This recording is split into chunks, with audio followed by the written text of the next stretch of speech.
All right. What's up, everybody? How you doing out there? Welcome back to the show. This is last week's fights.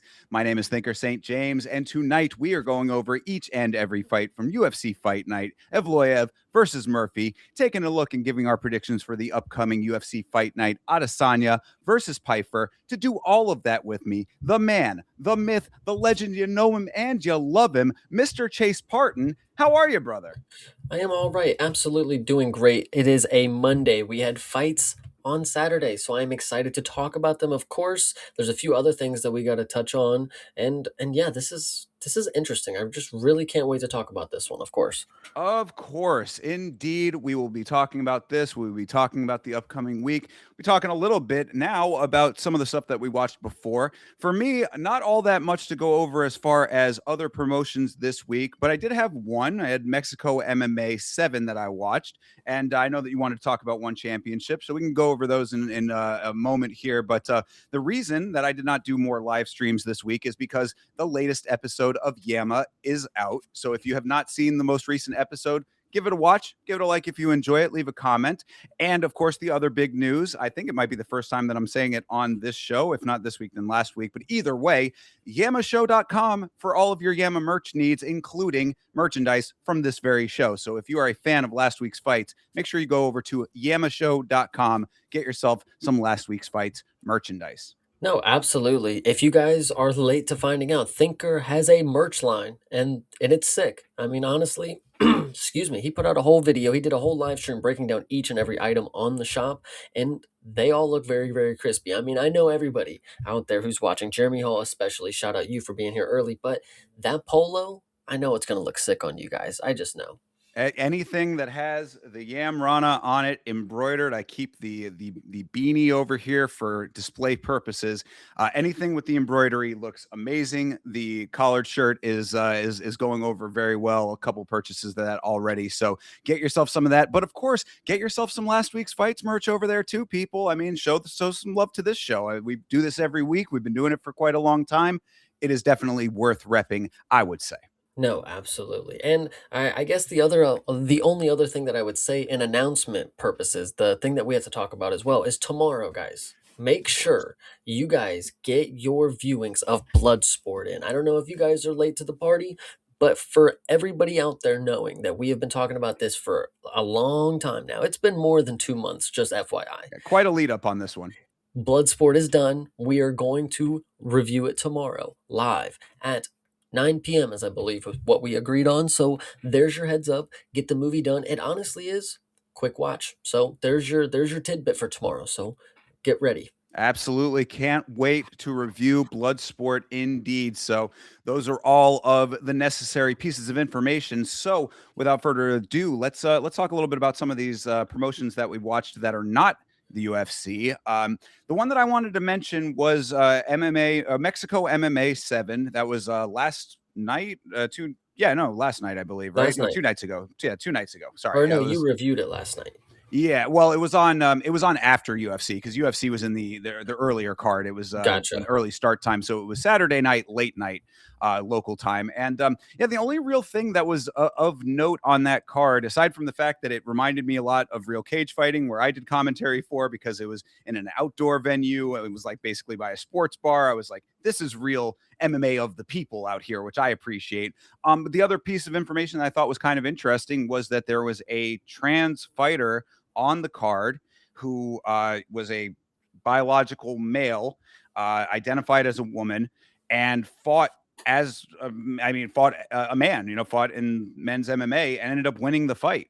So, not really too much to say about that necessarily, but interesting, I suppose. And, shout out to him. I mean, living authentically, but still competing in MMA. And I guess the only other thing that I do have to say about it that I think is kind of a little bit of a feather in that person's cap is if the conversation around trans athletes is, you should not be competing in the opposite gender's sports, then this is how you do it. I think that this lady has done it exactly correctly. She goes out there, competes as her birth sex as a man, and wins her fight. So congratulations to her. No, absolutely.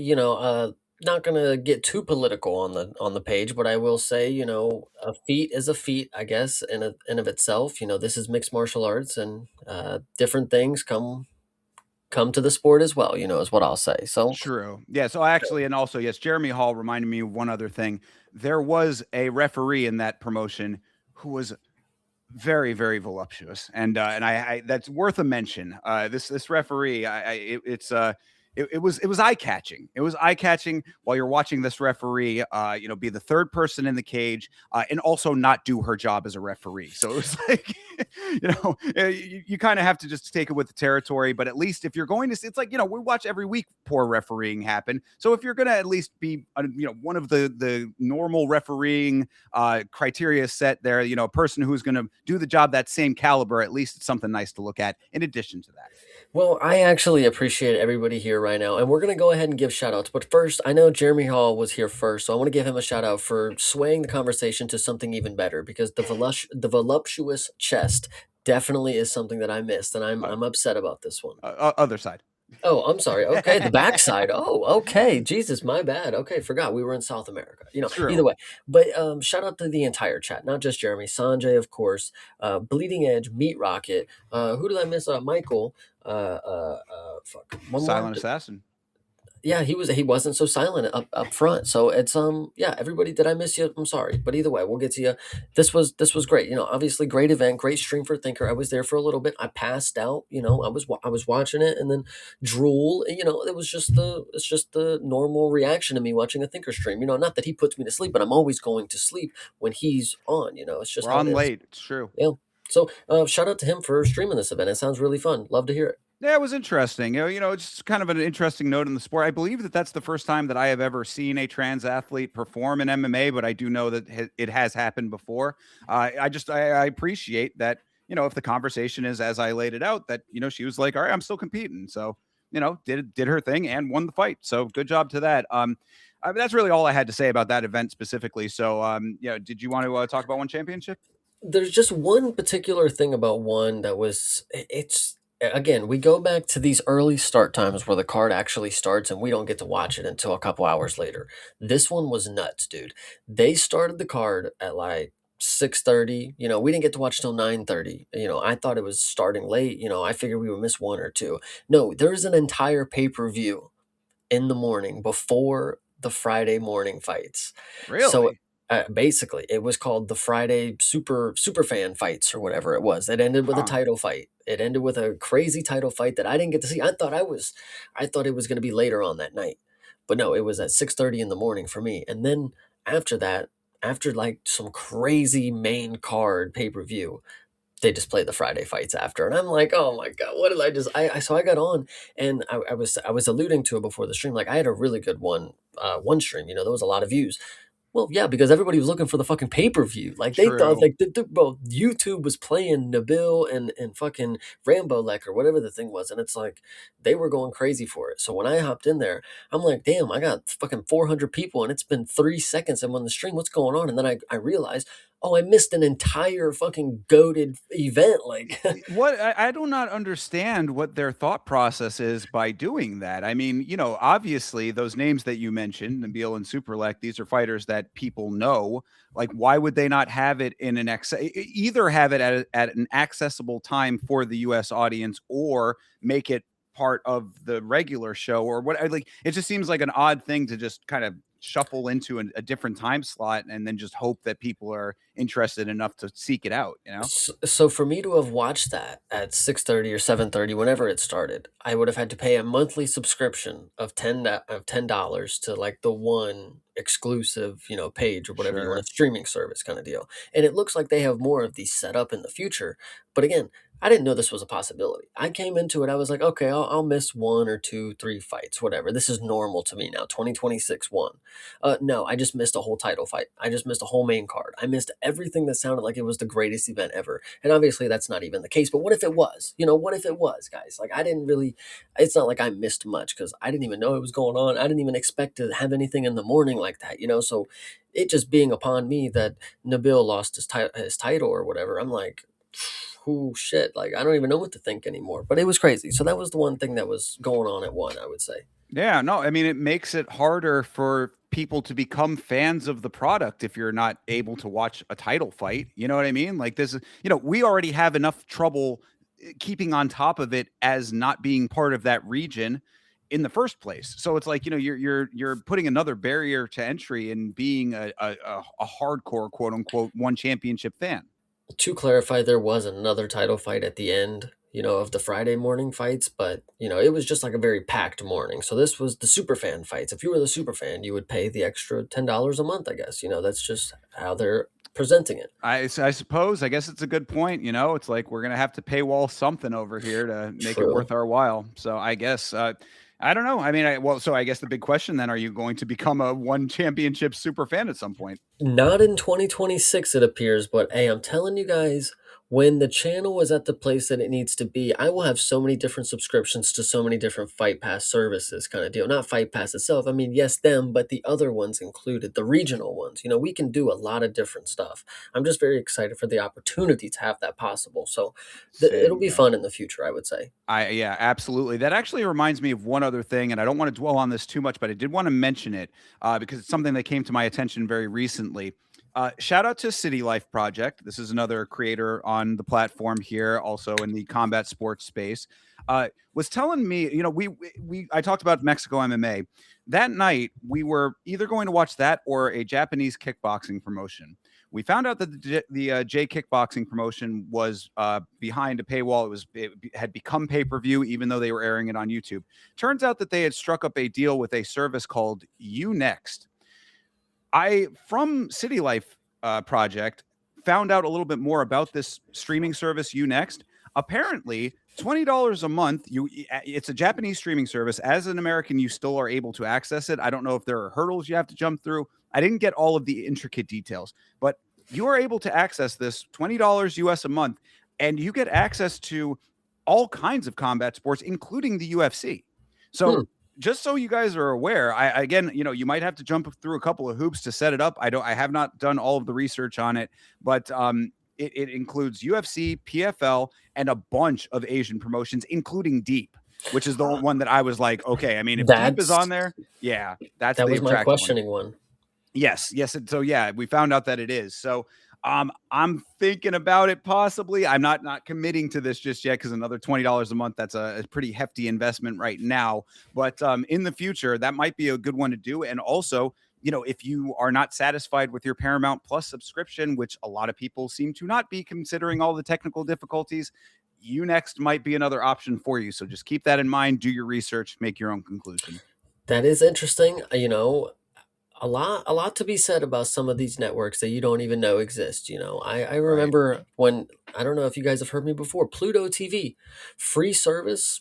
They just play a lot of UFC stuff. You can get on there and I know Embedded is free on UFC or on like YouTube or whatever, but like they have just a live UFC channel where you can watch all the press conferences, the weigh-ins, all the YouTube content, and it's just on Pluto TV because they're part owned by Paramount now. But like whatever you want to say, like just interesting stuff you can find. So this, what was it, Unext or whatever? Unext, yes, correct. Nice, like that. Interesting, cool. Yeah, just another note there. So, all right. Well, with that all being said, we do have this card to talk about here. So, oh, yeah, I mean, do you want to shout out the chat one more time? What's going I on, did. Chase? I did. Wow, you really know me good, Lachlan Hydra. Dude? Thinker really wanted you guys to be shouted at. Did you hear that? That was good. I like it. Of course, I get on. It goes without saying how much I appreciate everybody who is here in the chat. Thank you all for being here. Thank you for hanging out with us on a Monday night. Talk about some fight. Of course, we got to give these people in the chat what they want. Chase, let's talk a little bit about the UFC here. Well, they want Yama merch, and we're getting them that. It's on the way, guys. But yes, tonight, UFC. Absolutely. Yamashow.com for all of your Yama merch needs. But so yes, the fight night here. Of course, this is UFC Fight Night of Evloev versus Murphy. Yeah. Actually, what was the link for Jeremy one more time? Sorry. Oh, it's you next. I believe it's you, the letter U dash next, Next. Okay. Just Google that. I don't have the actual like link specifically, but if you Google you next, it should come up. Letter Okay. Yeah. U dash Next. Thank you. You're welcome, Jeremy. I didn't want him to miss you there, pal. Appreciate that. Thank you, Chase. Yes. All right, let's go. So, all right. So, UFC Fight Night, Evloev versus Murphy. You know the deal here, guys. This took place in the O2 Arena. This was in London, England, the big London show that the UFC likes to trot out every once in a while. In the past, the London show has been amongst what I would consider some of the worst UFC shows that we have had. Not always, not always, but there have been several. It's kind of London is notorious on Yama for the lack of quality. If you talk to the Vitz King, my live streaming co-host from old, he will always reference the London card that we watched together because it was one of the worst that we had ever seen. So, I yeah. I agree with you right now. I think it's kind of funny. Like after I watched this one, I was thinking back, like, dang, the last one kind of sucked too. Like, what's going on here? You know? Well, I mean, that kind of tipped the hand because I was going to say, Chase, did you think that this card was amongst that quality or was it a different quality? Listen, there were some highs, there were a lot of lows, there were some things that you should never even remember, like, but the fact is, we were in London, we had a lot of people representing the UK, and we were at the O2, which I wanted to point out. I did this last time, but I want to specifically point out one more time. The O2, unfortunately, has zero aura. Like you can't tell it from any other arena that's just normal and bland. Like when you go to that. Listen, I think about the new one that was built in California, the Inglewood, the Clippers arena. Yes. Yeah. That had like you felt like it was like kind of a new arena. All these other ones have no life to them. It feels. I don't know. I mean, it's funny that you mentioned that because to me, it's almost anti-aura. When they did the external shot of that building, it's small, it's squat. Like, so it looks like an arena that got kind of smushed down a little bit. That's the number one that sticks out to me. It almost looks like a flattened circus tent. And then the other thing that sticks out and to me is just one of the most gaudy and unattractive looking things that I've seen on a building is all of those spires that come out of the top. Do you know what I'm talking about? It looks like there's a crown of thorns on this building, and not in a good way, not in an aura building way. I was like, this is just such an unattractive building. I don't know if it's part of a larger complex that has that, or if that is the building itself. But if you go back to the external shots, the establishing shots on the broadcast, it looks like a flattened circus tent with these very large spikes coming out of the top. And I was like, this just is not it, bro. Yeah, it's not even the outdoor portions that I mind. I mean, obviously, I didn't pay too much attention to it. I didn't think like, oh my God, look at that arena.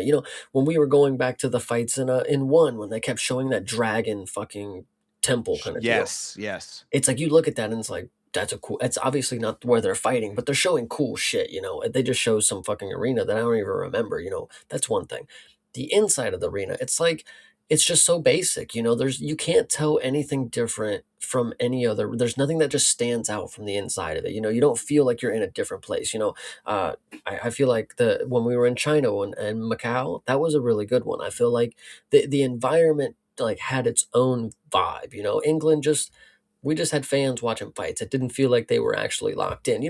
We'll talk about the atmosphere after some fights as well, but like they weren't really fucking locked in. I don't know. It didn't really seem like it to me.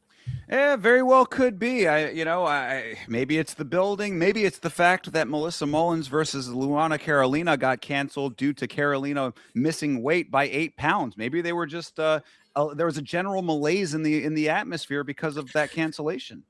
Can we make a point that she pulled out the tent and got and stripped just to miss by 8 pounds? I did not know that, but that's fucking funny, dude. Yeah. That's hilarious. So what can you say about that? Maybe she was confident. I don't know. Maybe she thought she can get away with it. Maybe she was going to do the tent, pull the tent thing. She's going to pull the air in tow. I mean, the thing to me was just like, why even show up at that point? I mean, because it's like there's no way that she tried to cut weight if she missed by 8 pounds. There was, I refuse to believe that there was a grueling weight cut process that led up to an 8-pound weight miss. So why even? I mean, I think it's disrespectful to Mullins to even show up at all. Be like, look, your fight's just canceled. Like, don't even, you stop cutting weight.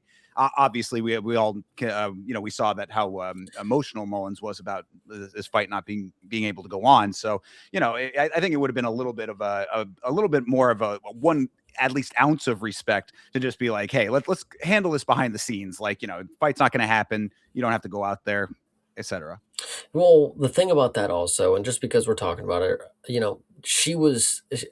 she made a statement like, I really wanted to fight. I'm still hoping that they can find me an opponent. And I'm thinking like, I hope the UFC don't find her somebody on like fucking 7 hours notice. Please God, like just don't come on. Like just, I mean, no, like I know she wants to fight, but like we don't need them to actually find somebody willing to take that fight because we know what caliber somebody who's going to take that fight is going to be on. There's no Dan Ige in that fucking division, guys. Yeah, Come on. right. Exactly. And a Dan Ige has to save a main event. You know what I Yeah, mean? Come on, Melissa Mullins. No disrespect to her, but a little bit of a apples and oranges on that one. yeah. But either way, we'll hopefully get to see her soon. Let me say it that way. Indeed. Indeed. But you know what we did get to see is another women's fight to start this card off. And that was Chanel Dyer versus Ravina Oliveira. So to start off our coverage here, Chase, what did you think of our girl, Chanel Dyer? Well, first off, she is our girl. I will definitely admit to you guys, I'm a big fan. She has the background. She's very experienced in combat sports. When she came into this fight, though, I mean, obviously she didn't do much in the first round, and I was wondering, what was holding her up? Was she actually worried? So I give her a lot of credit for being a lot more measured and experienced than I think anybody, even me, was expecting from her. Because she let Miss Oliveira here, she let her come out here and look like the worst fighter of all time in the first round. She looked really bad, like she was just swinging wild. She was just doing stuff, and she looks very good. She's a very attractive woman, but she was she was just looking kind of wild out there in the first round. And shout out to Chanel. She was just letting her do her thing, and we were all just in awe seeing it. Like, holy shit, this is really the pinnacle kind of deal. Yeah, I mean, that first round went pretty much according to how I would have expected it to go on the Oliveira side. What I knew about Oliveira coming into this fight are two things. One, just because you see Oliveira as the last name, do not expect any ground game. We talked about this on the podcast. She, the name is a misnomer almost when it comes to grappling. She does not have that. So and because of that, I knew that on the other side, the stand up game, not good. I have seen this girl fight before. I made a mental note in my mind. She is not a great fighter. And this is what you get out of that is a lot. It really kind of seemed like they were trying to figure each other out in the first round. So it was a lot of dancing, but Oliveira was being aggressive with her approach to the fight. So it was like, even though there was no real technique or anything actually of substance happening, she certainly was trying to make it seem like there was more going on than there was. What I will also say is I had a lot of confidence in Chanel before the fight started. When we got to the second round and a minute in, it was almost right when it happened, I swear to you.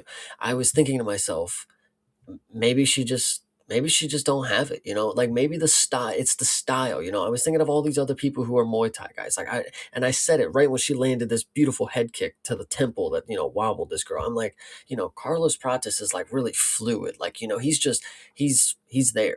She's kind of very, I kind of, she has like an Alex Morono type style, like she's very bouncy on her feet kind of deal. And I was like, maybe the style is just hard for mixed martial arts. She's got to, hop over to her opponent, and I don't know.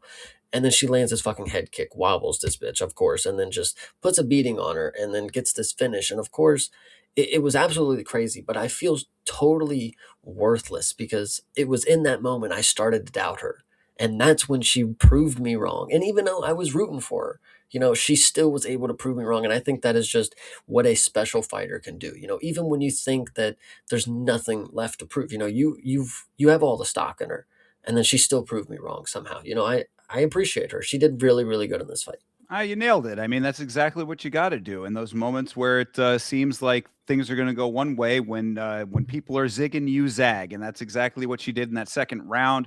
The straight right plus the high kick that lands and wobbles Oliveira. It's like this is starting to look good, and then she blast the knees up the middle. I was like, this is especially out of an accredited Muay Thai practitioner. I mean, this is we all talk about the image that they showed on the Contender Series of her with all of her belts and the bells and the whistles and the medals and the accolades and all of this. She lived up to that, thankfully, raining down some shots from the top. The one thing I did want to mention with the finish was brought to my attention by CTE, who is not in the chat right now, by the way. Where is that guy? But either way, what he had said was that Oliveira, like, as she was on the ground, like, looked up to the referee for some reason, like she was trying to communicate with the referee.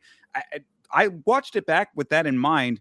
There did not seem to be anything out of whack that would have been like the referee needed to step in or stop anything or change anything as to what was happening that I saw anyway. So I acknowledge that she did do that, but there really was no reason for it. And then after that was when she ended up getting finished. So yeah, I don't know if she was trying to signal for something or if it was just that she was out of it, but whatever the case may be, Chanel Dyer gets the job done. It was probably your casual, I'm good, don't stop it, you know? So that's Could probably have what I would been. say. And I don't recall what you're specifically talking about. I don't remember her actually doing that. But if I would guess, it was ref, don't stop it. And you're getting your head beat in, girl. So You make a good point because Chase, as you know, the best way to defend from an onslaught is to tell the referee to not stop the fight. You don't defend from the actual shots. You try to you triage and basically. and also the second best method is you give them a thumbs up. That's second, you know, You gotta obvious. love the thumbs up right as the shot is just coming straight at the face. Yeah. Yeah. Hmm. But anyway, I mean, really, there's not too much else to talk about. That first round again was a little bit of a dance match, but this one turned out to be a great, solid knockout win for Chanel Dyer. Yes, and absolutely. I've been telling everybody, and I'm going to bring it up on the show. Thinker, I hope you don't hate me for it, but the UFC Tops collection is coming, and this is the first moment I realized I had to make a Google document of cards with debut patches that I need to find. Chanel Dyer. Nobody's even going to want it. You know, they have no idea what they have. This right here. It's gonna have her kicking this bitch in the head on it, you know, No, like I'm glad that you mentioned that, Chase. Yeah, I don't know how many people realize that you're interested in this, but yeah, Chase is starting to get interested in the UFC Tops collection, the collectible cards collecting deal. Community that a little bit foreign to me, but hopefully Chase will be able to catch me up on it. Either way, if it is something that you guys out there are interested in, keep an eye on Chase's channel because he might be doing some card breaking stuff over there, and this is exactly why you're going to have a leg up in this community, Chase, because you're an actual fan. So like what you just said, that gives you the competitive advantage. Chanel Dyer, a rookie card, so to speak, that's going to be you. exactly. I'm glad you see the vision already. But yes, so absolutely Chanel Dyer. She is on the list. We have got to find the debut patch. If you are out there when the card packs drop with that patch in it, you find me and we will lock in. So That's right. Make sure that you are sending both good vibes and those packs over to Ohio. yeah. Good deal. Anything else on this fight? No, shout out to Chanel, man. Very good performance. I want to also just actually last thing. She is 7-1. Her only loss is to somebody who popped 4 steroids. So I'm glad you mentioned that on the last episode when we were doing our predictions too, because yeah, that's an important note. Her loss has an asterisk next to it, not on from her, like from her opponent. So yes. definitely someone to keep an eye out for. And yeah, I mean, really, the only other note that I have is Ravina Oliveira. Like, just you got to know that if you see that name again, guys, like she's basically a tee up fight. Really, I've never seen anything out of her that has looked better than in this fight. And that should tell you all you need to know. No, absolutely. She just put on the Juliana Miller performance, basically. So I mean, at least Juliana Miller made it to the horn. true. I guess you're not wrong there. My bad, Yeah. Juliana. I Sorry. would say I give Juliana Miller a little bit more credit than this. I put her more in like the Zelezniakova camp. You know what I mean? Yeah, so Miss Oliveira, PFL's finest. We'll see you soon. Yeah. Same with her. She can go join Reese McKee over there in There we go. PFL. We And found out. Nathan Fletcher's in Cage Warriors, but off somewhere else in a distant land that we don't even know about or even hear about on roster tracker. So shout out to you. We'll catch you on another side. That's true, indeed. All right, well, let's keep the train moving here up to this next very, very frustrating fight. I would say this was a Shamrock versus Abdul Karem Al Sawadi. Now, the one thing that I have to say off rip is that if there's any reason, which should be the only reason, but if there's any reason to feel a little bit of sympathy for Shamrock, all this guy wanted was for Al Sawadi to shake his damn hand, brother. Why would Al Sawadi not give this man the handshake he so desperately wanted? It's kind of funny because I don't know if you watched any of the antics in the weigh-in show or anything, or I the did not weigh-in. know. He walked up and he did the handshake and then pushed him. This was a ceremonial weigh-ins kind of Ah, deal. And what's actually kind of funny is Sawadi kind of he got a little mad about it. It seemed there was a little altercation. Obviously, nothing Okay. actually happened. It was just hold me back, bro, kind of shit. But I was thinking to myself, like, Shamrock, that's a bold move. One, because this dude looked like you might have actually pissed him off. It's during Ramadan, dude. You really just disrespected everything he's ever worked for in his life. He's going to make sure you pay. And you know how I know? Because if you go back to the other show, he was repping USA. He came in repping Palestine. He had a lot on his back here, guys. He was going to put Shamrock down for the disrespect that he did on a whole nation. Listen, and then a brutal 30-27 decision that was boring as hell. But, you get the point what I'm saying. Shamrock really poked the bull and had no fucking game to back it up. Like, I I can't believe that. I'm glad you put that into context too, because yeah, I mean, I was curious as to why he, I mean, look, what I said about it is that it's not his job to be like after the fight. I would say it's probably better to be a sportsman about it, but like it's still not his job to do that if he so chooses not to. Like whatever, fuck you. I mean, like it's his right to do so. You don't go and swing on him after the final horn like this guy did, or push him and then force his hand, so to speak. He But booped either him. way, yeah, he kind of booped him, and then he got a swing back that thankfully did not connect because that could have been bad for Al Sawadi. He might have gotten sanctioned for that, but I I don't think he would have. We saw fucking Veritenikov shove Austin Vanderford in the back. We saw Ankalaev and Johnny Walker shove security guards out the way to try to fight each other after the fight is already called off. There's been a lot of different interesting situations, but I'm not going to sit here and say that Sawadi would have been reprimanded. If Shamrock walked over and booped me on the face, brother, get the fuck out of here. for Like, sure, come yeah. on. No, fair enough. Either way, I just wouldn't want Al Sawadi to have any kind of problems after a decent win over a dude who was sitting here looking like a mannequin. One of those animated mannequins is what I was thinking. This guy looked like most of this fight. The only thing that Shamrock had going for him was kicks. We had some decent kicks, and then a couple of single shots. No intensity ever in this fight. And I felt really bad for his corner. This is one of several times on this card where I felt terrible for the corner because Rock's corner was doing everything right. They were really saying the right things to try to light a fire under him. And he was just in one ear out the other, not listening whatsoever. You have to attack. It's not the ultimate defending championship. I was like, brother,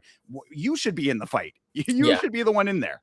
Yeah, no, this was absolutely crazy because you go into this and you figure there's got to be some favorable matchmaking happening for Shamrock in England. You got to give him an opponent that he can beat, and maybe the tools are there, but even all the belief in the world and everybody backing him, Shamrock really just folded. I mean, 0-2 in the UFC, and he had the nerve to talk about Patchy Mix. I mean, mate, Patchy Mix at least has accomplished shit in a different organization up until this point. Shamrock, you're 12-3. Patchy Mix is got like 20 something wins or something. So, and he's accomplished gold in other promotions. That didn't happen here, but you unfortunately also went 0-2 in the UFC and never, he at least got a ranked opponent, so whatever you got to say. No, yeah. I mean, this is watching this guy fight was just a very frustrating endeavor. And then seeing Al Sawadi on the other side, who really was doing the right things. I mean, it's hard to say that this guy, based on this fight specifically, is going to be the next up or anything like that. But Al Sawadi was faster, he was stronger, and he was more active throughout this entire fight. This was an easy dub when that's the case. I think it's actually really funny because Jesse, you make a great point. Shamrock's issue is he talks better than he fights. It's Yeah. not that he's necessarily a great talker. I mean, yes, he is the talk the talk, but not walk the walk. Epitome kind of deal. But like Shamrock is one of these dudes that I like the antics from him. Like when I watched him shove him at the weigh-ins or whatever, I was like, man, I kind of dig it. But then he loses the fight, and it's like, bro, you fucking suck. Like, what are you trying to act like this for? Because you're in situations that people are going to separate you. I can walk over and boop him at the end of the fight because security is going to break us up. But when you're actually in the fight with bro, you have nothing to give for him. You want to smile, you want to fucking fist bump, you want to high five. Shamrock, like. God damn. Well, yeah, And for actually, that. what I was going to say is, Yeah. him and Crazy Kev having a back and forth on Twitter is actually adding up even more now. Like these dudes are kind of just the same fucking thing. But Yo, either way. for real, definitely, and that actually might be a competitive fight, sadly. But yeah, no. What I wanted to say too is that yeah, Shamrock, as far as the glove touching goes, finally he goes for the touch. No, after the second round, he goes for another touch. No, flicks him off after that one. After the fight is over, goes for it again. No, flicks Sawadi in the head. Al Sawadi swings back. Finally, after the announcement, Al Sawadi's like, "Fine, dude, Jesus fucking Christ, I'll shake your goddamn hand," and he gives him the shake. Fine. It's like, bro, why are you hanging on to this? Why were you not putting any effort into the? It's like all he cared about was the handshake, as opposed to I don't know, winning the fight, perhaps. I love when, listen, and I'm not one to say anything, but when people don't have that competitive of a matchup, and then they just want to hug and shit at the end of every round and then high five at the end of the fight. It's like, have bro, be mad at yourself a little bit. Like, bro, you were supposed to come out here and beat this person. Fuck the handshake, bro. Go back in the gym. Like, damn, like work better, especially after a performance like this. Like, and it's hard to be it's hard to be hard on Shamrock, I would say. I don't even know what that means. Listen, this dude just makes me fucking, I don't know. This guy's just No, not yeah, good. yeah. I mean, he had the nerve to come into this fight talking about how he wasn't anticipating the wrestling of his last opponent. That was the big decision maker in his mind, or at least what he was talking about. Now you have an opponent who was not wrestling in the slightest. I mean, Al Sawadi came out here to swing. If that's supposed to be your strong suit, you certainly didn't prove it here. Like, I don't see where the benefit of this guy in the organization is based on what we are seeing out of him. He makes it very easy not to like him, basically. And Al Sawadi on the other side having a really nice performance. I mean, this guy Shamrock can get the fuck out of here, as far as I'm concerned. I'm not seeing anything that leads me to believe he should stay. Yeah, absolutely. I mean, what would Dana White benefit from keeping him around? I mean, maybe he's bringing a lot of viewership. I mean, obviously the Scousers, they do have like 7 of them that exist now when That's only what I was going to one say. existed before, but Yeah, we uh don't. How many do we need at this point? Really, I mean, if you're trying to build a fan base off of that, you got plenty. You don't need well, a guy like this. Well, how are you going to even build a fan base off of this? it's quite funny, I was just speaking about it just a little bit ago on the Discord. I was saying like, why don't we have any Scots? We got Chris Duncan. Where are the prospects from Scotland? No, we got 7 Scousers now already in the organization that have barely done anything to be here. So it's just weird. I don't know, crazy. Well, isn't Louis Sutherland Scottish by way of England? Yeah, something like So there that. you go. That should tell you everything you need to know. We need more Scots. There you go.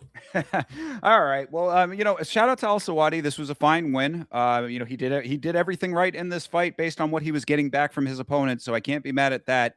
I hopefully there's better for him coming around the corner, and Shamrock can, piss on off to somewhere else. Okay, hear me out though. And this was a meme on Twitter, yes, but I genuinely think Shamrock would lose the matchup. So people are saying Anshul Jabli versus Shamrock next. And I I think Anshul might actually win that one, guys. Anshul Dubli is not the most. I mean, like we know Anshul Dubli off of his lack of successes. But if Hmm. you go back to the Mike Breeden fight with Anshul Dubli, True. he's actually a very technically proficient fighter. He just had he basically got barked down in that fight, literally. Yes. But as far as like his actual technical prowess goes, like I would not be mad at that fight. I would like to see that fight actually. I think I would like to see that one too. And again, I think Anshul Jabli would win that one. Well, then book it, Dana. Let's we'll see what happens there. But anything else about Shem versus Al Sawadi here? No, there really wasn't even anything to mention in the first place, other than Shamrock just not nowhere was gonna ever be him. Yeah, for sure. I guess the only other thing I'll mention is shout out to Abdul Karem Al Sawadi, the pride of Palestine, as he is called, doing it for Palestine. We need to give more shout outs to the chat because they're going crazy right Oh, now. of So, course. hey, City Life Project, the aforementioned. I was just Appreciate you gonna for say stopping that. by. Yeah, thank you very much for stopping by City Life Project. I saw all of your comments earlier, and we referenced you talking about you next on the podcast earlier this evening. So thank you for being here, brother. Absolutely. And if we missed anybody else, Hydra, once again, I appreciate you. Sanjay, Jesse, Jesse. fucking, god damn it. Jeremy, Bleeding Edge, CTE, you're out there. Michael, you're out there. Appreciate you guys. If I missed Indeed. anybody, I tried. Nah, you did a great job with it. Thank you, Chase. All right. All right, moving on to the next fight here. Speaking of aforementioned, yes, Louis Sutherland fought Brando Perichik over here. Of course, well, one thing I needed to mention off rip, you can see a little bit of it in this picture here on screen, but Louis Sutherland finally got his stomach tattoo finished. It looks very cool. It actually, we were speculating on what it was before. It turns out it is a Shogun samurai helmet. Very cool looking. However, it is also a big target for kicks, knees, and punches. It is a very interesting spot to put a face image kind of deal. Like it is a mask kind of deal, but why did he put it on his stomach? I don't know. You know, it just is an interesting spot for it, you know, especially with how large his body, his Well, that's abdomen is, you yeah, know. that's what I was going to say is that your eyes are naturally drawn to the midsection anyway because there's so much of it. So why not adorn it with something? Absolutely, and I like that one. That's a good word for it. Yes, you would dress it up. You would adorn it. Yes. Indeed. So, yeah, I mean, Brando, as as expected, came out with a good intensity in this thing. I mean, Sutherland started it off with, with kind of his own intensity. Started with a couple of good shots there. Brando handles all of that, thwarts the takedown attempt. And then it's the Brando show after that, just a couple really nice knees, some uppercuts, get Sutherland down to his knees and spamming shots, a couple of which were to the back of the head. We can talk about that. Again, there are no rules in the UFC anymore, people. I can't yell about it any more than I already have. So I'm just starting to not really consider it as much anymore because I just for my own mental health, I have to. But yeah, a couple of good shots, including some that were not legal, but Goddard is standing there watching them. So, a fair play. And, Brando just stayed the course, kept this thing going, got the finish thereafter. Absolutely. And Ram, I see you. You're Oh, here. hell Shout yeah. out you. Shout But out to either way, Ram. no, this fight actually is pretty good because Brando, I gotta get Jillian Robertson all over again. Brando, he's pretty good. I mean, when you think about a city kickboxer, I mean, you know the style, you know the outside game, you know the point striking. But this is a heavyweight that can do that. Excuse me, guys. This is a heavyweight that can do that. For how long is definitely the question. I mean, if he's able to do this for a longer period of time than we're expecting out of a heavyweight, then that's going to be a positive. But if you add a city kickboxer with, some decent striking power, I mean, it can be pretty deadly. I mean, when you look at Izzy, I mean, he didn't knock people out all the time, but the times that he was able to land clean, I mean, Paulo Costa hasn't. When was the last time that dude's been knocked out, kind of deal? So I would let, and Kelvin Gastelum got knocked a bunch of times by that dude too. And Joe Pyfer is the only dude that's done that since, kind of deal. I don't know if that's even true, but Brando speaks to me as somebody who stock is warranted as an Aussie fighter. They don't get many that you would say, Quill and Salkett, of course, JDM, of course, Volk. But when it comes to prospects right now, I would say this one might be a decent one to look out for as a heavyweight that can stand on the outside. And if he has a heavyweight's ability to just one punch drop anybody kind of deal, that's good. Louis Sutherland took decent beating, I guess. You talk about the back of the head shots. I'm not really worried about it too much. Louis really just didn't even have anything for this, whatever. Brando came in, got it done. I appreciate this performance. Another debut patch card I think we'll be on the lookout for. I like it. Yeah, no, definitely. No, my whole little preamble about all of what Brando had to encounter from Sutherland in this fight is really my biggest note for him. Obviously, the power is there. I don't think that was ever going to be in question based on what we've already seen from him. But what I really wanted to highlight from this fight was the defensive acumen because, Louis Sutherland coming in, trying to get this thing to the ground immediately.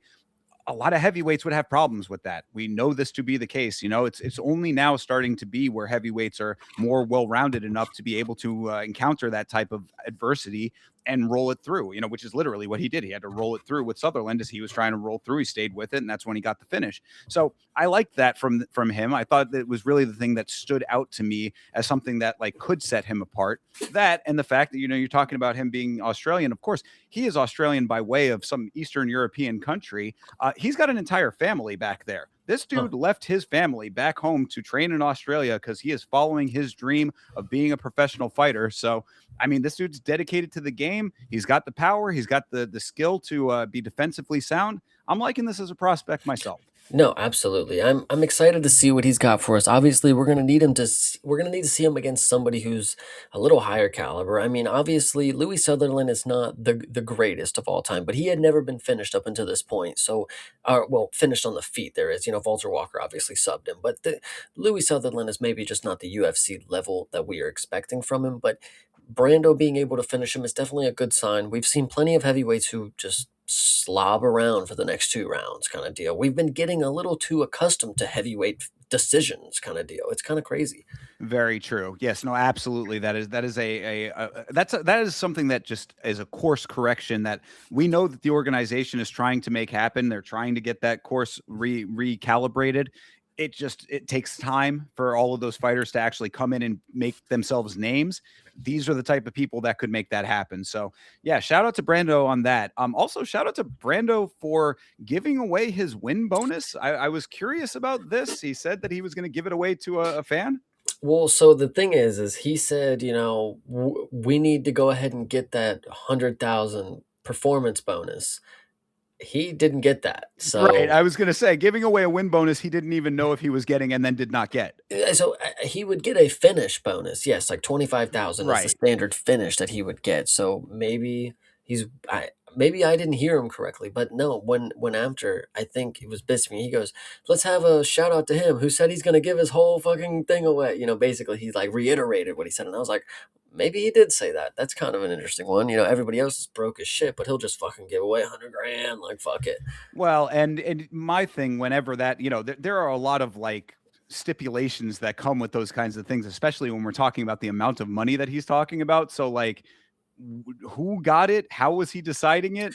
What was you know what I mean? Like, you open up a big can of worms with those kinds of things. And anytime that there is money involved in giveaways and any of these sort of things, basically bringing the internet into the fold, it just leaves you open for all kinds of ridiculous bullshit, which we now actually, speaking of which, just small little side note, we just saw that Piotr Jan has launched a coin of his own. So it's like, come on, people, would you get off of this bullshit? That's what I was gonna say. How he's gonna pick his fucking person is you're gonna have to go follow him on Instagram, like and subscribe. I actually think he even said that in the post fight. He's follow him, DM him, repost, do all this stuff, and I'll pick one random winner. It's like, who knows how that actually works? Yeah. Whatever, not my Well, business. I know who can tell you how it works is Brendan Schaub. He might be able to tell you a thing or two about giveaways. Gotcha. Yeah, absolutely. So anyway, but regardless of that, great win for Brando. Someone to keep an eye out for, and a very quick finish on this one too. So I mean, quick in the grand scheme of this card for sure. I wanted to say this about the other fights, but thankfully he actually even got a post fight speech. Back in the ESPN era, we would get a post fight speech for anybody who got a win. And we'd always be thinking like, why the like who even care? Like, come on, you didn't even win that well. It was not even anything. And then they'd come out here and they get to talk and post their fucking, promote their fucking podcast and shit like that. But Brando was one of the people that actually did get a post fight speech. Anybody else before this, Sawadi did not get one. I don't believe.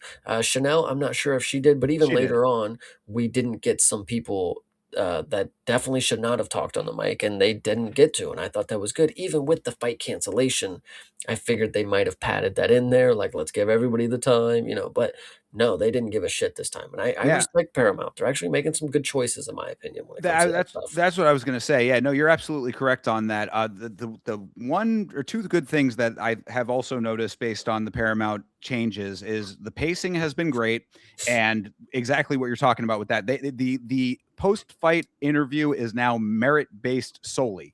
And that is, I think, very fine. Like, we don't need to have people talking on the mic if they don't warrant that from the fans. The fans are the ones that should be telling you if they deserve that time, and you get that out of the fight.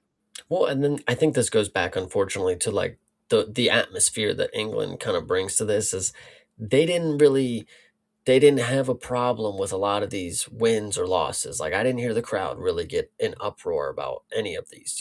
I even when they should have, I was like, is anybody here? Like what's going on? For this one, you know, they weren't even when he said he was going to give away 100,000. It's like you heard a pin drop. It's like nobody was even there. So I don't know. Good that they gave Brando a moment to talk. It was a fun post fight speech, but thankful that they did not give everybody a post fight speech. So True. Absolutely. Well, find out over here. Yeah, this is another one that did not get a post-fight speech. Yeah, maybe I'm wrong about that. I don't remember 100%. But we'll talk about the fight itself, because this was another one that I was a little bit frustrated by. This is Montes Contratavicius versus Antonio Tricoli. What's up?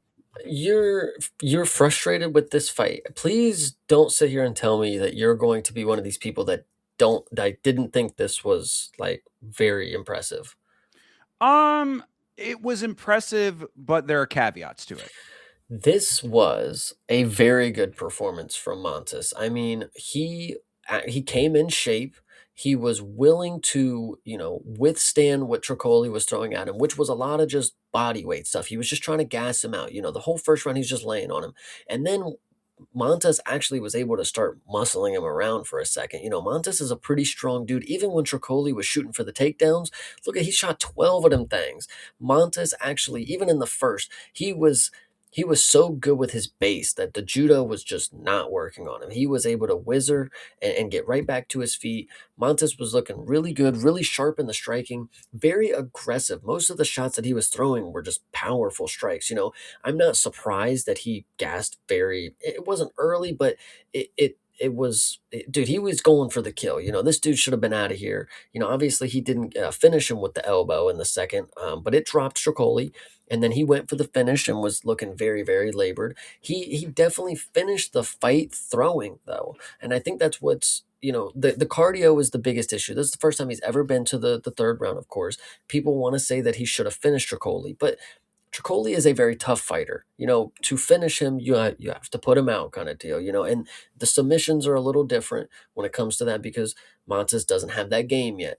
But he was able to continue striking, continue putting pressure up until the final bell, even when he gassed way earlier in the fight. He gassed way earlier after that elbow and after that flurry. He was kind of checked out. But then we got to the break. We got a couple nut shots that we had to take a couple breaks for. That we'll talk about here in a second. But the performance was all around really fucking good. I thought Montes showed a lot, showed heart, showed grit. He was willing to continue fighting through as much, as tired as he was. I will admit, if this was a different opponent than Tricoli, he would have gassed very early, and they would have, if it's some Neil Magny type performance, they would have just turned the tables and finished him late, kind of deal. But obviously, he would have fought different against that opponent. Montes went for it, did not get it, but I still think all the skills on the table, he looked very sharp. Submission skills. Obviously, if he would have got the rear naked at the end of the fight, at the end of in the second or whatever, when Tricoli was just fucking doing the thinker position or whatever he was doing, like it, it would have been fine. But I still think for a debut fight like this, Tricoli he's kind of tough when it comes to striking with him, and he almost finished him. It wasn't the greatest performance, but I thought this was very, very, very good. No, yeah. See, what I would say to it is just that Montes has a lot of the raw skills that just need refining. That's all that it Mm. is. It's that there were a lot of great things in this fight from him. There are just a couple of instances that I saw kind of holes that need shoring up. One of which, like you said, was the cardio. That was definitely the most apparent one, and then the other was just a couple of fight IQ issues, and that was where the finishing came into the play.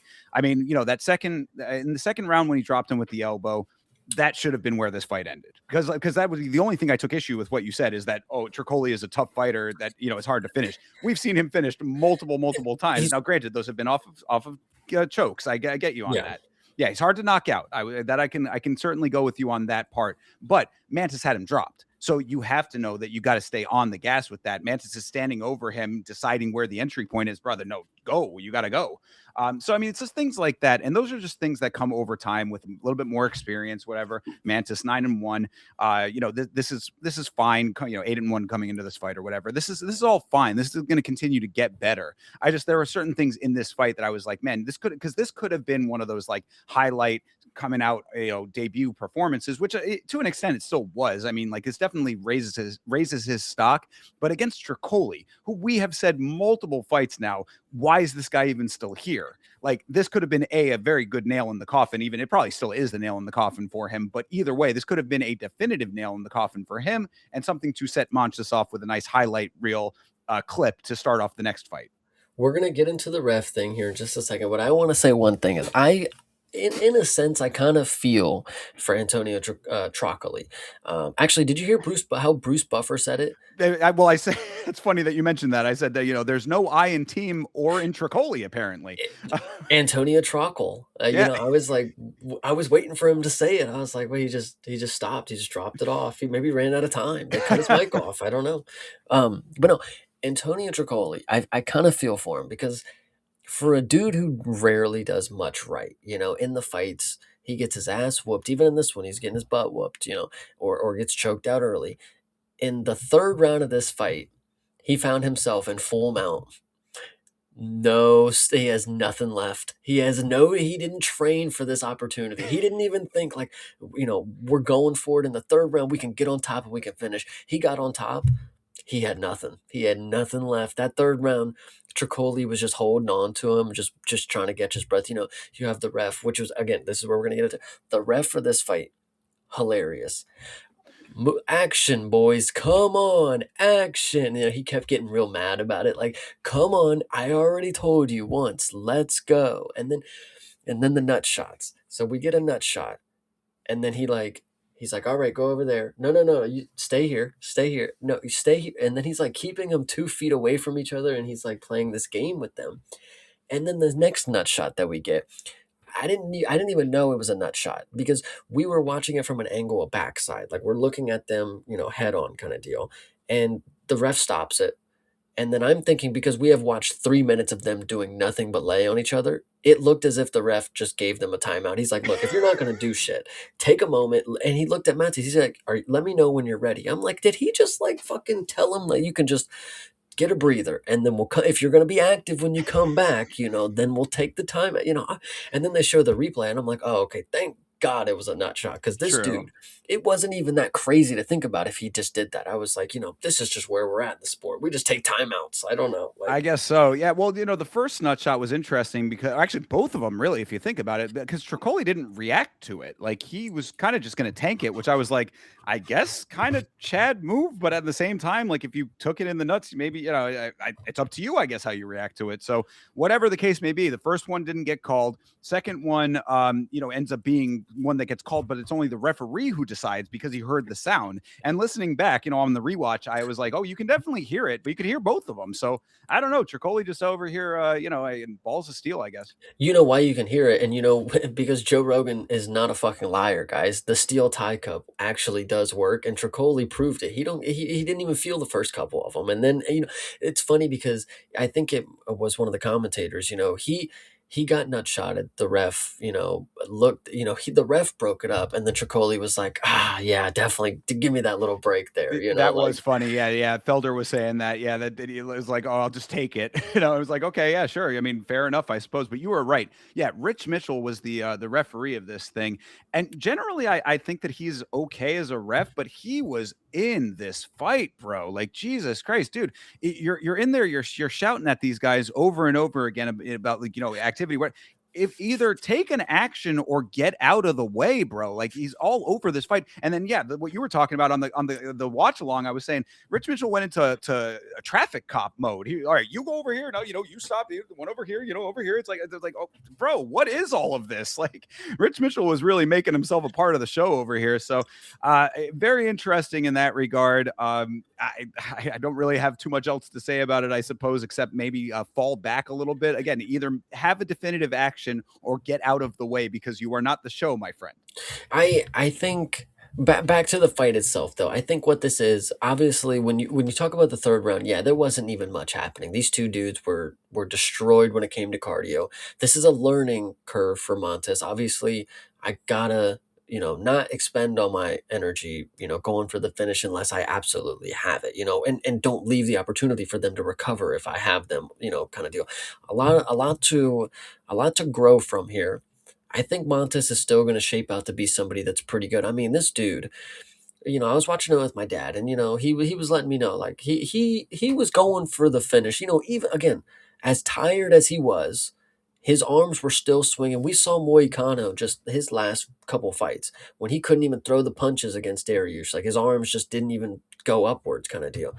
Montes was tired, but he was still in the fight. He was still willing to walk forward, trade, and then in the grappling, he wasn't doing shit, but like he was doing good work. I really appreciated him in this performance, and I Yeah. and I hope people are not as hard on him for this. Oh yeah, no, and that's the thing is that's why I'm saying I think that these are all fixable problems. The fight IQ and I think really possibly to an extent just the confidence in being in there at the highest level of the sport is what will come over time. That's going to help him out and make him the fighter that he will ultimately become. Because really, like looking at these scorecards, one judge gave it a 30-27. That certainly was not correct in my opinion. But it's my point is that those holes in the game that led to the fight going the full distance are what ended up where Mantis now drops around to Tricoli when it didn't have to be that way. So if once he starts fixing these little problems in the game, these things that are just standout sore thumbs, that's when he's going to be at his 100% peak effectiveness, because then he does not go to the third round. Then he gets that highlight. Then everything is right with the world. You know what I'm saying? So there's just a couple of things.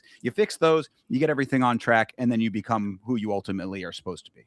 I think the last thing that I want to note is this comment right here is actually really good. So, Meat Rocket, shout out you, but obviously Thinker only hates Tricoli because he's banging McKenzie. It's got nothing to do with fighting skills. I mean, I'm not going to lie. I'm sure that that's part of it. No, it would either be that or the fact that he doesn't need to be in there, period, because he's getting money off of his illustrious poker career.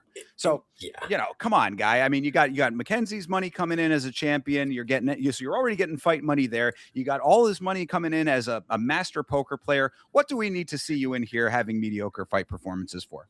It's kind of funny because obviously, at the poker table, everybody wears their shades, because they can't give away their poker face. Antonio Tricoli wears his shades because he gets mercifully beaten in the face in his matchups. I don't know if you saw him coming out the second round or whatever. He just had the goggles of red around him. He's just like, True. Yeah. Actually, that reminds me of the last thing I wanted to mention here, and this is another note for Montes going forward. Not really something he can do anything about, but Montes suffers from the same problem that Zachary Reese has, where Montes is white as fuck, boy. Like his complexion is going to be an issue going forward. We've talked about this on the podcast before. Luckily, he didn't take any real damage in this fight, but just be aware when you're betting on this fight. And again, I say this really more of like from a bettor's perspective and just a purely analytical perspective. When you wear damage like people of a fairer complexion do, it can sometimes be an optics game that does not go well for them. So just keep in mind that if Montes is taking heavy damage to the face, you saw the reason that I noticed this is because his back was welting up red off of hugging, basically off of yeah. clinching. So it's like, if that's going on his back, just be aware that sometimes he's probably going to be bloodied. He's probably going to be having black and blue going on the face. The judges are going to have to interpret that however they're going to. So just a note. I would just like to say also that elbow that he landed to Trocoli, I mean, that ends a lot of people, a lot of early prospects that he would be, other people that he could potentially be fighting. I think that would have ended a lot of other people. That was, dude, he shut Tricoli down I mean, good recovery by Tricoli, but he got to lay there for a few seconds. So, you get it. And yeah, I mean, really, that's what I'm saying. Like, had that elbow been followed up the way that, he should have followed it up, this does not go to the third round. He does not drop that third round. He gets a highlight off of it. Everything would have been hunky dory at that point for all of that. But then, that just fix those couple of holes in the game. That's all it is. Absolutely. It's a good deal, Mantis. Shout out to Lithuania. All right. And speaking of holes in the game, well, I mean, holes in the fucking fight. Good Lord. This was and my wall. This was Mario Pinto versus Felipe Franco. I mean, just the first note, obviously, that this fight was not great. This was not a fun fight to watch. Franco impressed me to a slight degree in the sense that he is a very small heavyweight. This is a guy whose size is going to be an issue for him throughout his entire career. No two ways about it. He's a very built heavyweight for sure. He's muscular. He's got the frame for it, but he is a small guy. And he was getting muscled around by a Mario Pinto that did not seem to give a single fuck about being in this fight. Yeah, this one is absolutely crazy. I would love to say that on Felipe Franco's side, he's at heavyweight, did not seem to be able to make a very reasonable size at heavyweight. It was kind of short notice, so I want to believe that he's probably going to be at light heavyweight the next time that we see him. When he first came in here, I said, "Oh, good luck, Mario. Now you have you have the striking version of Jailton. Little did I know, this is the training partner of Jailton Almeida. Did you catch that? True. So Yes. I'm not having much stock in him after hearing that. You know, I mean, if this is the guy that has been striking with Jailton as a partner or training partner, or if they've been striking anywhere near each other, you know, Jailton was fine. You know, when he was confident, it looked good. But I don't know if I trust this dude yet because Mario Pinto, I mean, one, the thing that I'll say, it goes back to weight classes matter. They exist.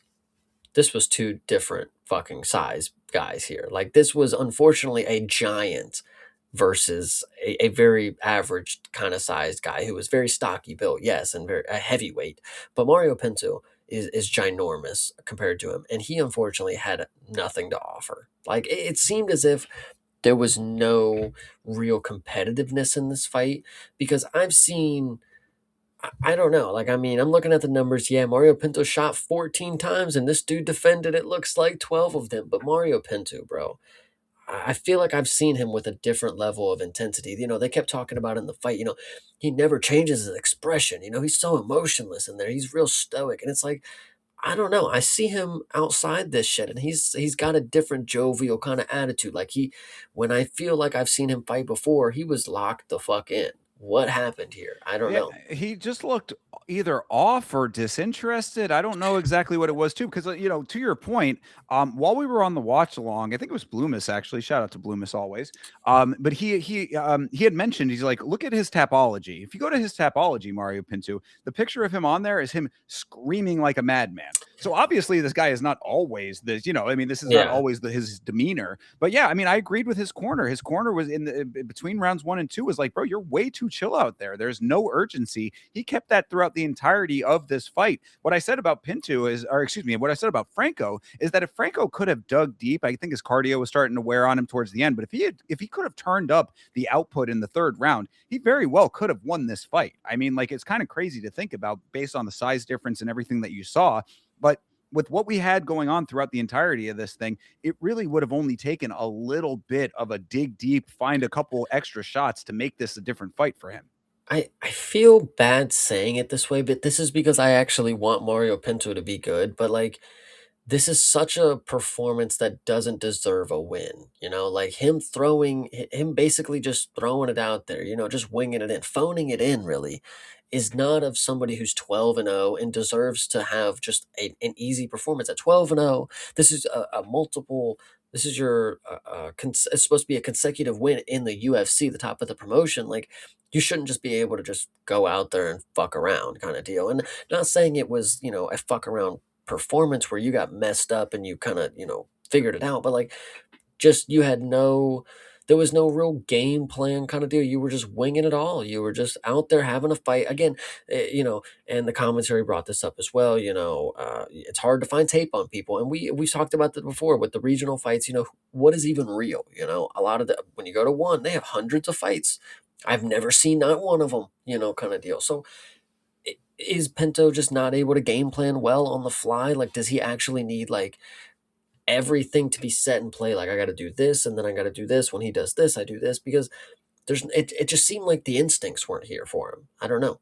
Yeah, no, I agree. I mean, there was one moment on commentary where I think it was good in saying he's like, yeah, it seems like Pinto is just following his corner advice, like he's just listening to commands, and it's like the counter argument I think from Bisbing or one of the other commentators was like that's fine, but at the same time you have to yourself also lead the ship a little bit here. I mean, you are the fighter at the end of the day, so it's like on the one hand, yes, you listen to your corner, you take the advice, but like you have to also be on your toes. You got to be active. You got to be looking for the next position and going with what you're getting back from your opponent. It just seemed like this was a fight in molasses almost for Pinto. It just was very strange.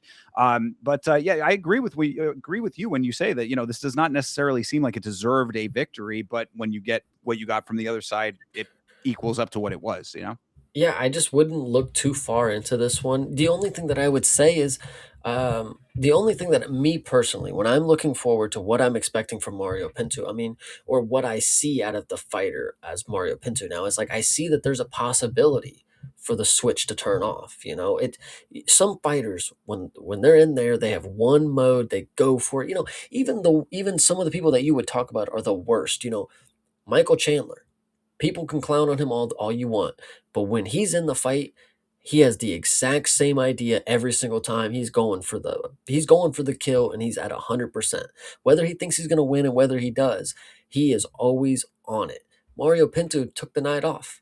How can I expect he's not going to do that the next time? Like, I don't know. That's it, whether and if he doesn't believe that he, quote unquote, took the night off, is maybe harsh. Whatever you want to say, throwing it in, phoning it in. If Mario Pinto doesn't see it, like, I just I this is a prospect that I feel like this is the last one of a group of prospects that have all died out, kind of deal. Mario Pinto's the last remaining one that we have chips in. This is not the performance I wanted, I would say. No, I agree. Yeah, absolutely. I mean, everything you're saying is tracking, and this also goes back to my favorite quote from CTE, who is still not here, by the way. But shout out to CTE for it, where he says, I prefer entertainment in my entertainment. This did not deliver on that, and now gives you questions about Mario Pinto, who is an undefeated prospect, who is conceivably going to move up off of this performance. This is another victory in his, in his bag here now. So, what do you get after this, and what can you expect after this? I think it's just a key thing to think about is like, what does the fighter leave unanswered? Compared to, like, in the first fight we had Chanel Dyer. I questioned her and she immediately answered. She is answering questions that I didn't even know I needed to have, kind of deal. Mario Pinto is leaving room for you to wonder what could happen in those moments. Like, when he's not locked in, what's going to happen, kind of deal. If the right opponent is, Ante Dalia, kind of deal, That's actually a really good one, because what I was going to follow up with is again, we talk about the optics in this sport with that type of lackadaisical approach. Ante Dalia is a great example of how that can really swing the wrong way, because if you have a guy who is this nonchalant in the fight and another guy who's coming in extremely intense, even if his technicality is not as great, like even if he's not getting his way, just the level of optics that you're going to see with one guy being one way and the other guy being the other way is definitely going to be noticeable to the judges. So absolutely. yeah, so the Pintu's on watch right now for that reason. Hopefully he comes out and gets back on track in the next fight. Dong is on watch too. I mean, John Dong, of course. You always be on the lookout for the dong in the chat for sure. Absolutely. All right, well, moving on to the next fight here. This is Nathaniel Wood versus Lucini Keita. Say his name right now, I guess, after hearing it spoken out loud. Although, what I would say coming into our review of this thing is I did not necessarily see anything overly impressive from Keita in this debut. Although it was a very spirited, striking affair between the two of them, you're stepping into Nathaniel Wood's world when it comes to striking. This is going to be what happens in this case. So I mean, I didn't dislike it. I mean, you can definitely tell that he has the ability to strike and is someone who can be good at it in instances. But this was a really kind of one long round of the two of them sort of tagging each other, and this is what you get out of that. I actually wish you would go harder on Lucini Keita. I think this is pretty crazy of a fight to think about, as that it was as boring as it was. This is Nathaniel Wood. You know what this guy can do when he gets a firefight. I don't think I saw Lucini Keita bring the fight to him in the way that it was gonna be entertaining. These were just, I hit you, you hit me, I hit you.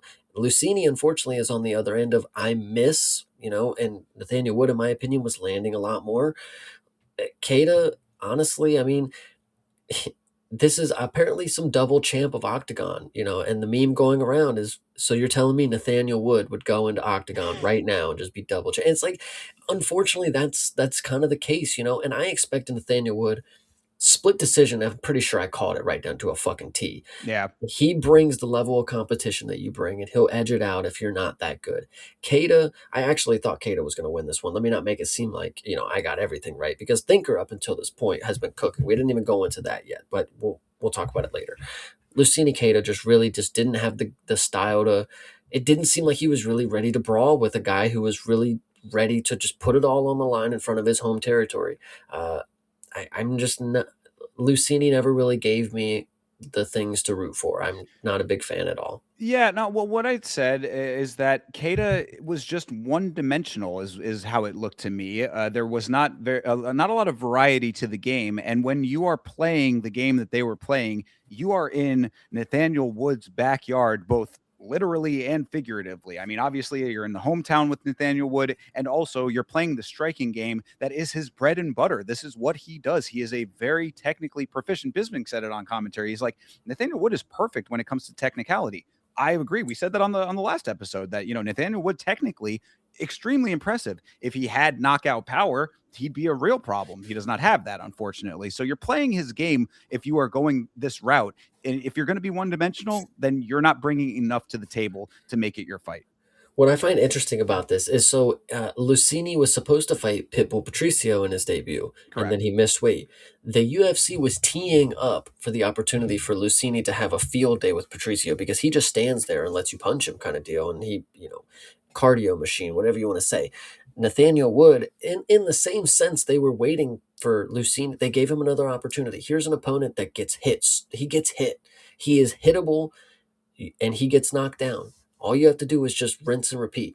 And Lucini was just not willing to actually engage in the fight that was going to be entertaining. He didn't even look like he was playing the outside as well as he should. Like, bro, Nathaniel Wood is not the craziest fighter of all time. He just matches the level of people. And I think Lucini Keita, he got his level matched. And I think Nathaniel Wood was able to just beat him at his own game, which is unfortunately it makes Lucini Keita look really fucking bad, bro. Like it, not that it makes you look horrible that you couldn't just like because it was decently competitive, of course. Like Nathaniel Wood, like I said, this was a pretty boring 3 rounds. Nathaniel Wood definitely won, but Lucini Keita, he just proved that he's nothing crazy. That's all that I would say. Yeah, I mean, I at least would give Keita a little bit of credit in the second round. I thought he swung the second round for himself because he got a big knee off there. I thought that was a pretty good connection. He had a couple of big swings as well. So I actually had it 1-1 going into the third. So the split decision does not surprise me all that much. I think that 29-28 Wood was the correct call. So I'm glad that they got it right based on everything that I saw in this fight. But yeah, I mean, it all goes back to the same kind of elements that we've been talking about here. You have to be better than your opponent. I think that sounds like a very simple thing to say, but when it is Nathaniel Wood and it's the game that he plays, you're like you have to rise to that occasion and best it. You have to be better than that. Like Wood is going to be a beautifully technical striker as he always is without power. So you have to have the elements that are going to overcome that. How about taking him down? I don't know if this guy has any ground game, but this does not go to the ground one time. So, I mean, where's the mixed martial arts element of it? Where are the things that are going to make you stand out as a prospect? You're coming in from another organization with belts under your belt, so to speak. What is that supposed to signal to me when I see something like this? I didn't get much out of it. The big note that I have that illustrates this commentary in the second round is talking about Kevin Vallejos. Funny to hear them glazing better fighters during other fighters' fights. Yeah. So I mean, this is what you get out of this. So yeah, Keita, lot to be desired, I would say. And Nathaniel Wood on the other side does exactly what he always does and gets the exact same outcome as he always does. I don't know. I'm not trying to be a major hater on Keita, and I don't know if I've done this often, and if you guys have, if maybe this is a habit I have of not giving people many chances. But Lucini Keita, for coming into the organization, missing weight, and then having a performance like this, I mean, do we have a 1 fight deal? Did we? I mean, can we not like pick him up? Like, why? As somebody who's watching, what do I need to see out of this anymore? I mean, I don't Oh, know. absolutely. No, you're exactly right. When you are making your debut, especially when you are not coming in through the contender series, this is actually a note that I was going to say about Shamrock. So I'm glad that this is coming up now. When you get the jump the line of coming directly into the organization, this is your proving ground now. You have to give us a reason to care about seeing you fight again. This did not do that in the slightest, bro. What value do you bring aside from a very standard striking affair? It looked like a hard spar. I mean, like, we can see a hard spar at any gym across the country, across the world. So what do we need you for? Yeah, absolutely. Yeah, this one, it's unfortunate because I've talked a lot about Nathaniel Wood. One of my favorite fighters currently. He's he's kind of just like my era of Dan Ige. You know, he's the goodest that you get before great. But this one, unfortunately, just didn't deliver for me. And I know it's not Nathaniel Wood's fault because I've seen him in plenty of bangers. You know, so it's Lucini Keita, and I blame him, and that's just his fault. So Yeah, whatever. no, I mean, and look, if he is at the stage of being somewhat of a gatekeeper, then consider the gate kept. Yeah, absolutely. I love it. Yeah, Give same him, here. give So him a ranked opponent now. there you go. I mean, well, that's the interesting other side of this coin, right? It's like Nathaniel Wood ends up getting yet another split decision win. How do you interpret that? Like, is it worthy of that? I mean, is that the next step? I mean, and then what happens if you do actually get Nathaniel Wood somewhere in the rankings? Like, does he just float around towards the bottom of the middle? I mean, like, it's hard to say what his trajectory is based on what we have seen out of him. Absolutely. But I would actually not mind if he just stays in the middle of the road. You know, if he gets to a ranked opponent and happens to lose by split decision, and then they don't give him a rank, and then they give him some other surging prospect for him to get another split decision win or something, I am okay with that. That sounds like a good life to me because that sounds like entertaining fights. Hey, fair enough. He can be the featherweight Sumadarji. I don't love that, but okay, fair. I mean, what is it? I think it's an apt comparison based on what you're saying. It might be, but I am still not on the Sumadarji train yet. So I'm gonna hold off on giving that comparison because Nathaniel Wood's my guy. Let me All just say right. that. Well, fair enough then. Then I hope for your sake that he comes out and actually gets knockout power at some point. Nah, yeah, I don't know if that's ever gonna happen, dude. Jesus Christ.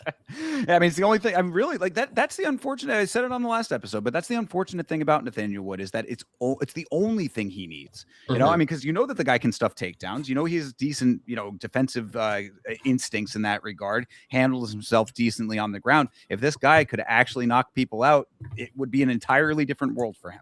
Absolutely. I unfortunately agree with you. Yeah. All right. Well, I mean, I guess we've said everything we need to say about this one, right? We'll see if they keep Lucini Keita around. They will, you know it. I guess. I don't know. I wouldn't be upset if it wasn't the case, but who knows? Yeah. All right.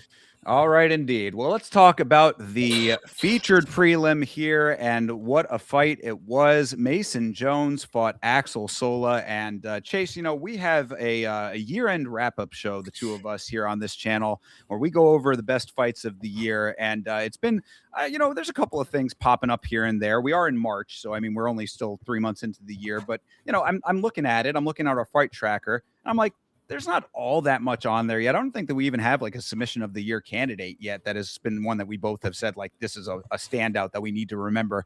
But when it comes to fight of the year, there's only a couple of that have been like, we should probably remember this. This is definitely a fight that is currently on the fight tracker. I was going to try to keep it silent so you didn't at the end of the year already have it wrote down, you know. But yes, Can't fool me, brother.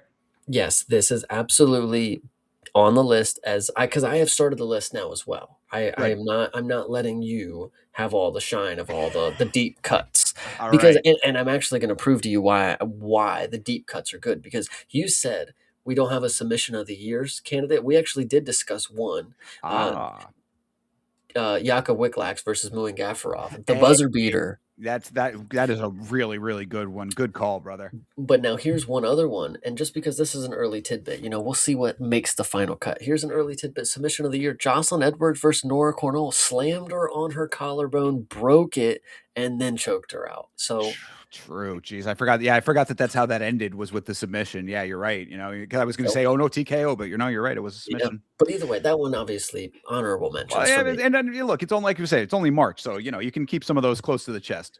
Absolutely. But yes, so this was early fight of the year candidate. But after rewatching, it, the third round was good, but I feel like it was a little more one sided than a fight of the year. Obviously we saw with Volagdin and Martinetti that was a two-sided war up until the bell kind of deal. I feel like, and this is not saying anything about Axel Sola. This was again fight of the year candidate. This was a great fight with his size and his frame. You had to expect that he was going to slow down, be the slower guy by the end of it. And not that he was slowing down to the point where he wasn't doing anything, because he was still landing some pretty big shots. Mason Jones, another one of these guys that loves to get punched in the face. He just has to get punched in the face before he does anything good. And Axel Sola, did very good. Even, again, same thing with I saw with Montes. He's tired. He probably never been here before like this, but he is still pushing himself to get to the bell. Axel Sola, major props, big ups for sure. Well, that's the big thing about it is just the fact that Sola. I mean, the third round, I agree, it was certainly a one-sided affair by that point. But just the fact that Sola was able to stay in this fight was like, dude, you got to give this guy credit. I mean, the gash on this guy's cheek was such a hatchet wound, and shout out to the corner people, they do a great job, of course. But like even they could not keep that thing from gushing by the end of this fight. It was such a noticeable amount of blood coming out of this dude's face.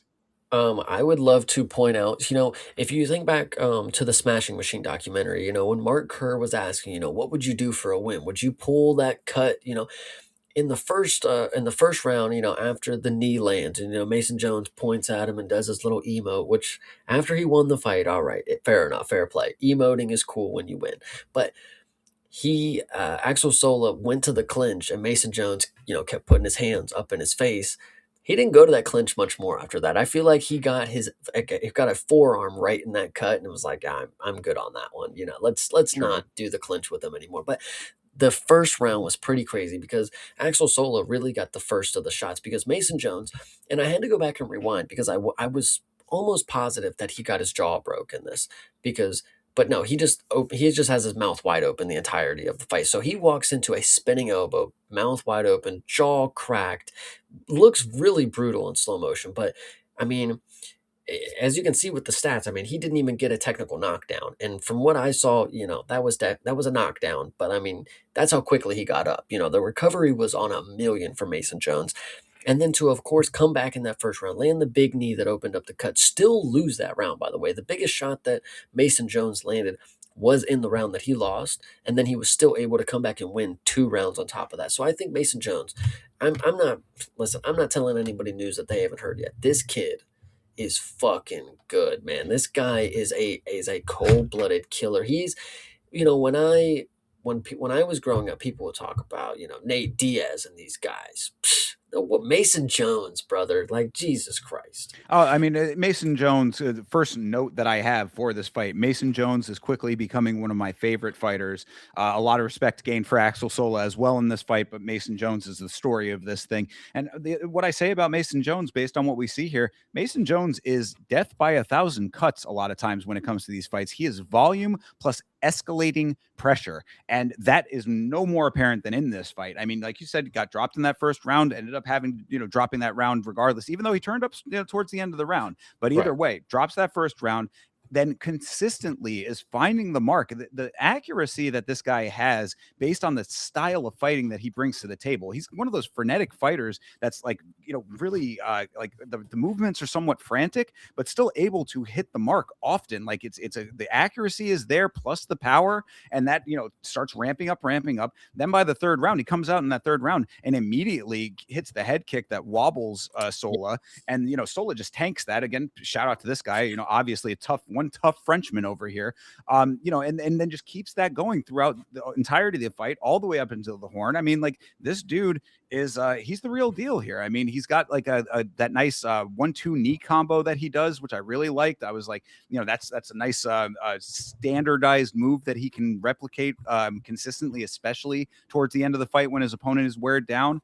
I just the instincts are there. There is really not anything in my estimation to not like about Mason Jones.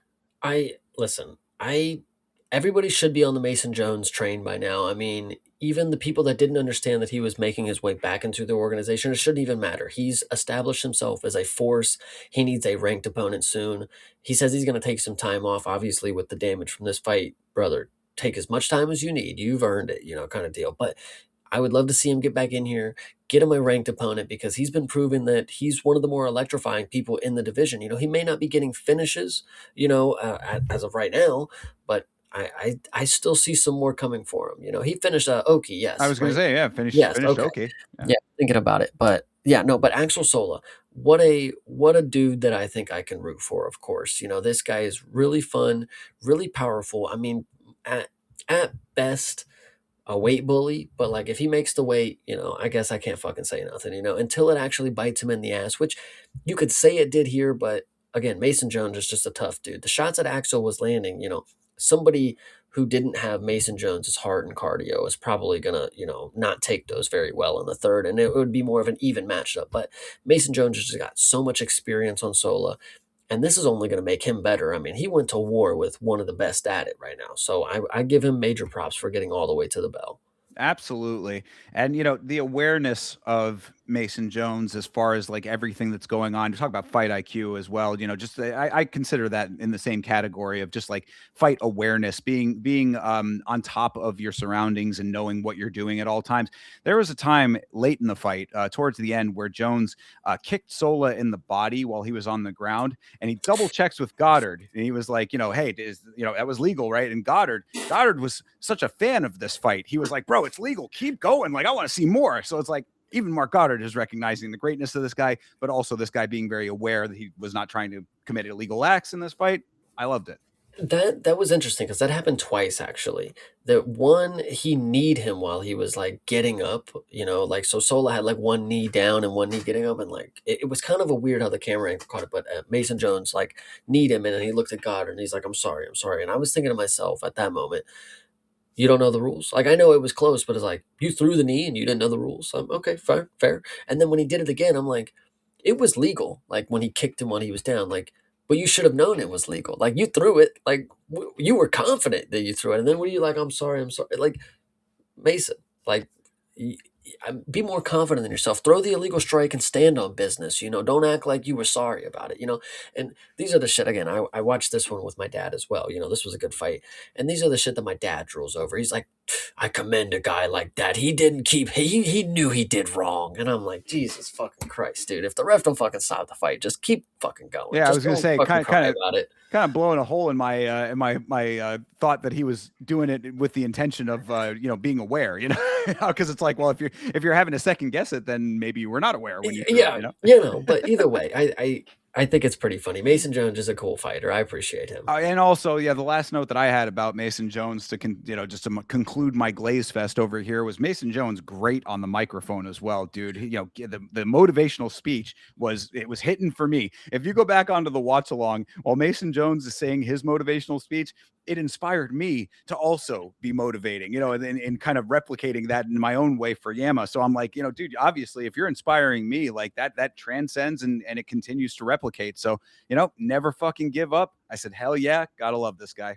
I think I sent this in the Discord. The other thing I wanted to talk about, because this is Axel Sola that I'm going to talk about. After his fight, after he just took his first loss or whatever you want to say, when he walks out the cage, you can see he's tired, obviously kind of upset that he lost.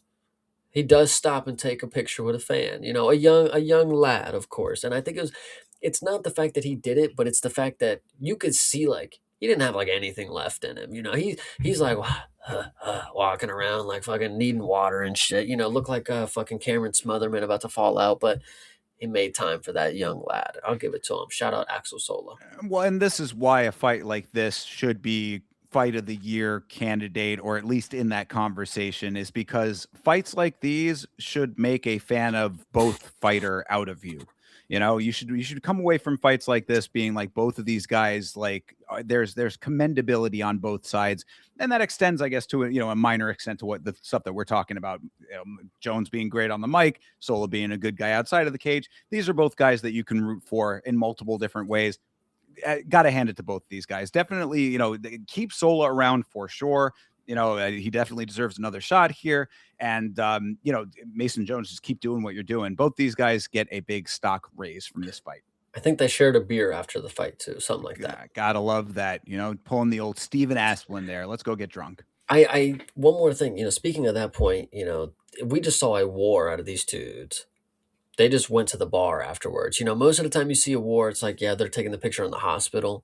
Mason Jones just went out in the fucking block with his broken fucking jaw. He just get to fix it later, fuck it, whatever. Axel Sola gets his sewed up and then he's out in the pub, whatever. I mean, Chads are gonna do Chad things, bro. True. You can't stop. You can't hold a Chad in the hospital if they don't want to be there, guys. It will not be contained. Exactly. Yeah. So, yeah, great fight here. Great fight here. And I'm sure we'll be talking about it at some point again in the future. Gives France a good rep. Very much so. Yeah. And we talked about that a little bit on the watch along too. Like, all of the stereotypes about France or whatever, those are always going to be easy things for people to fall back on because people like to just make the easy joke, and people are generally rather stupid in that regard. People like this buck that trend, and that is what, as a fighter, you have to do. You have to be the person to say, yeah, you're going to make the stupid easy joke. I'm not going to let you do that. I'm going to show you that Absolutely. we got better out here. So yeah, I agree. And shout Hell out yeah. to Wales. You got another. We miss our dude Jack Shore every day. Now you got a new Welshman. The real Welsh gangster right here, dude. Indeed, indeed. So good deal.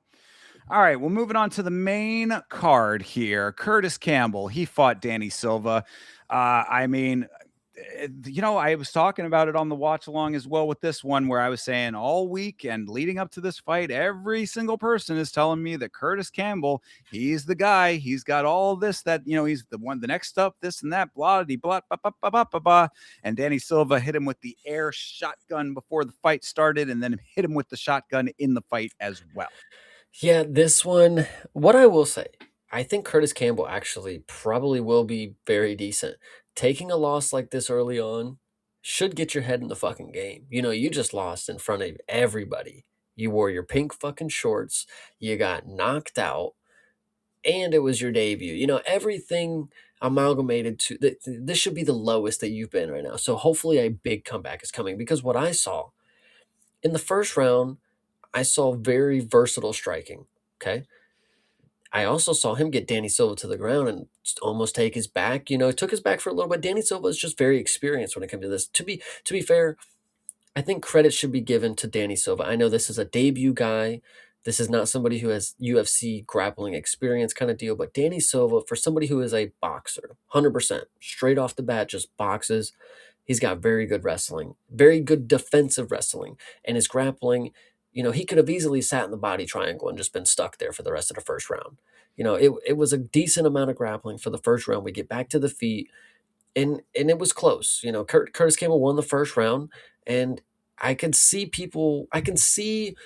that there is a good, talented fighter there. This is obviously not something that anybody would have been able to be like, yeah, Curtis Campbell is going to take Danny Silva's back and he's going to control it. No, Curtis Campbell just has skills, and instincts led him to that position where he was able to capitalize. Now, in the second round, this is where Danny Silva, when it comes to striking, this is where the next level is, because he realized when Curtis Campbell backs up, he puts his right hand out, he blocks he blocks here, but he just puts his hand out straight, and then every right hand over the top just landed bombs, just bombed him 3 different times. Every single time he just didn't get his left hand up. And Danny Silva just 31 seconds into the second round. I mean, he picked up very easily, because if you want to take into account that he didn't have much time on the feet with him, he was grappling for a lot of the first round. He figured out he's not blocking here. He puts his hand out, backs up, and I can just capitalize. And if I do, as Danny Silva doesn't have that many TKOs, decision merchant at best when it comes to UFC level talent.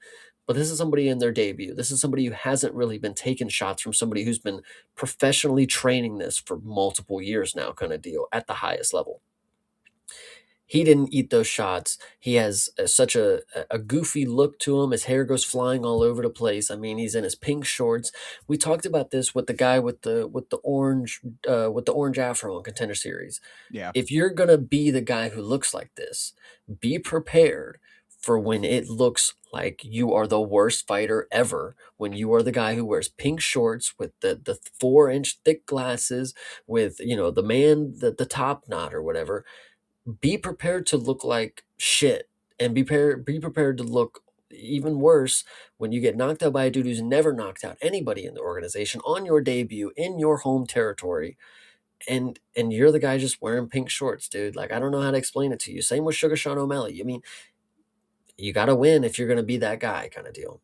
Got to win your fights. I mean, this is a key fundamental point of the game for sure. And all of those things, you're exactly right. It's like, if you're winning your fights, it all tracks. If you're not winning your fights, it becomes very apparent that, everything else was a flash and a fluff, and that's not what you want. I agree with the early points you were making for sure. I mean, the defensive wrestling was great from Silva. I thought that, Silva's wrestling in general really made the difference for him, especially in the first round there.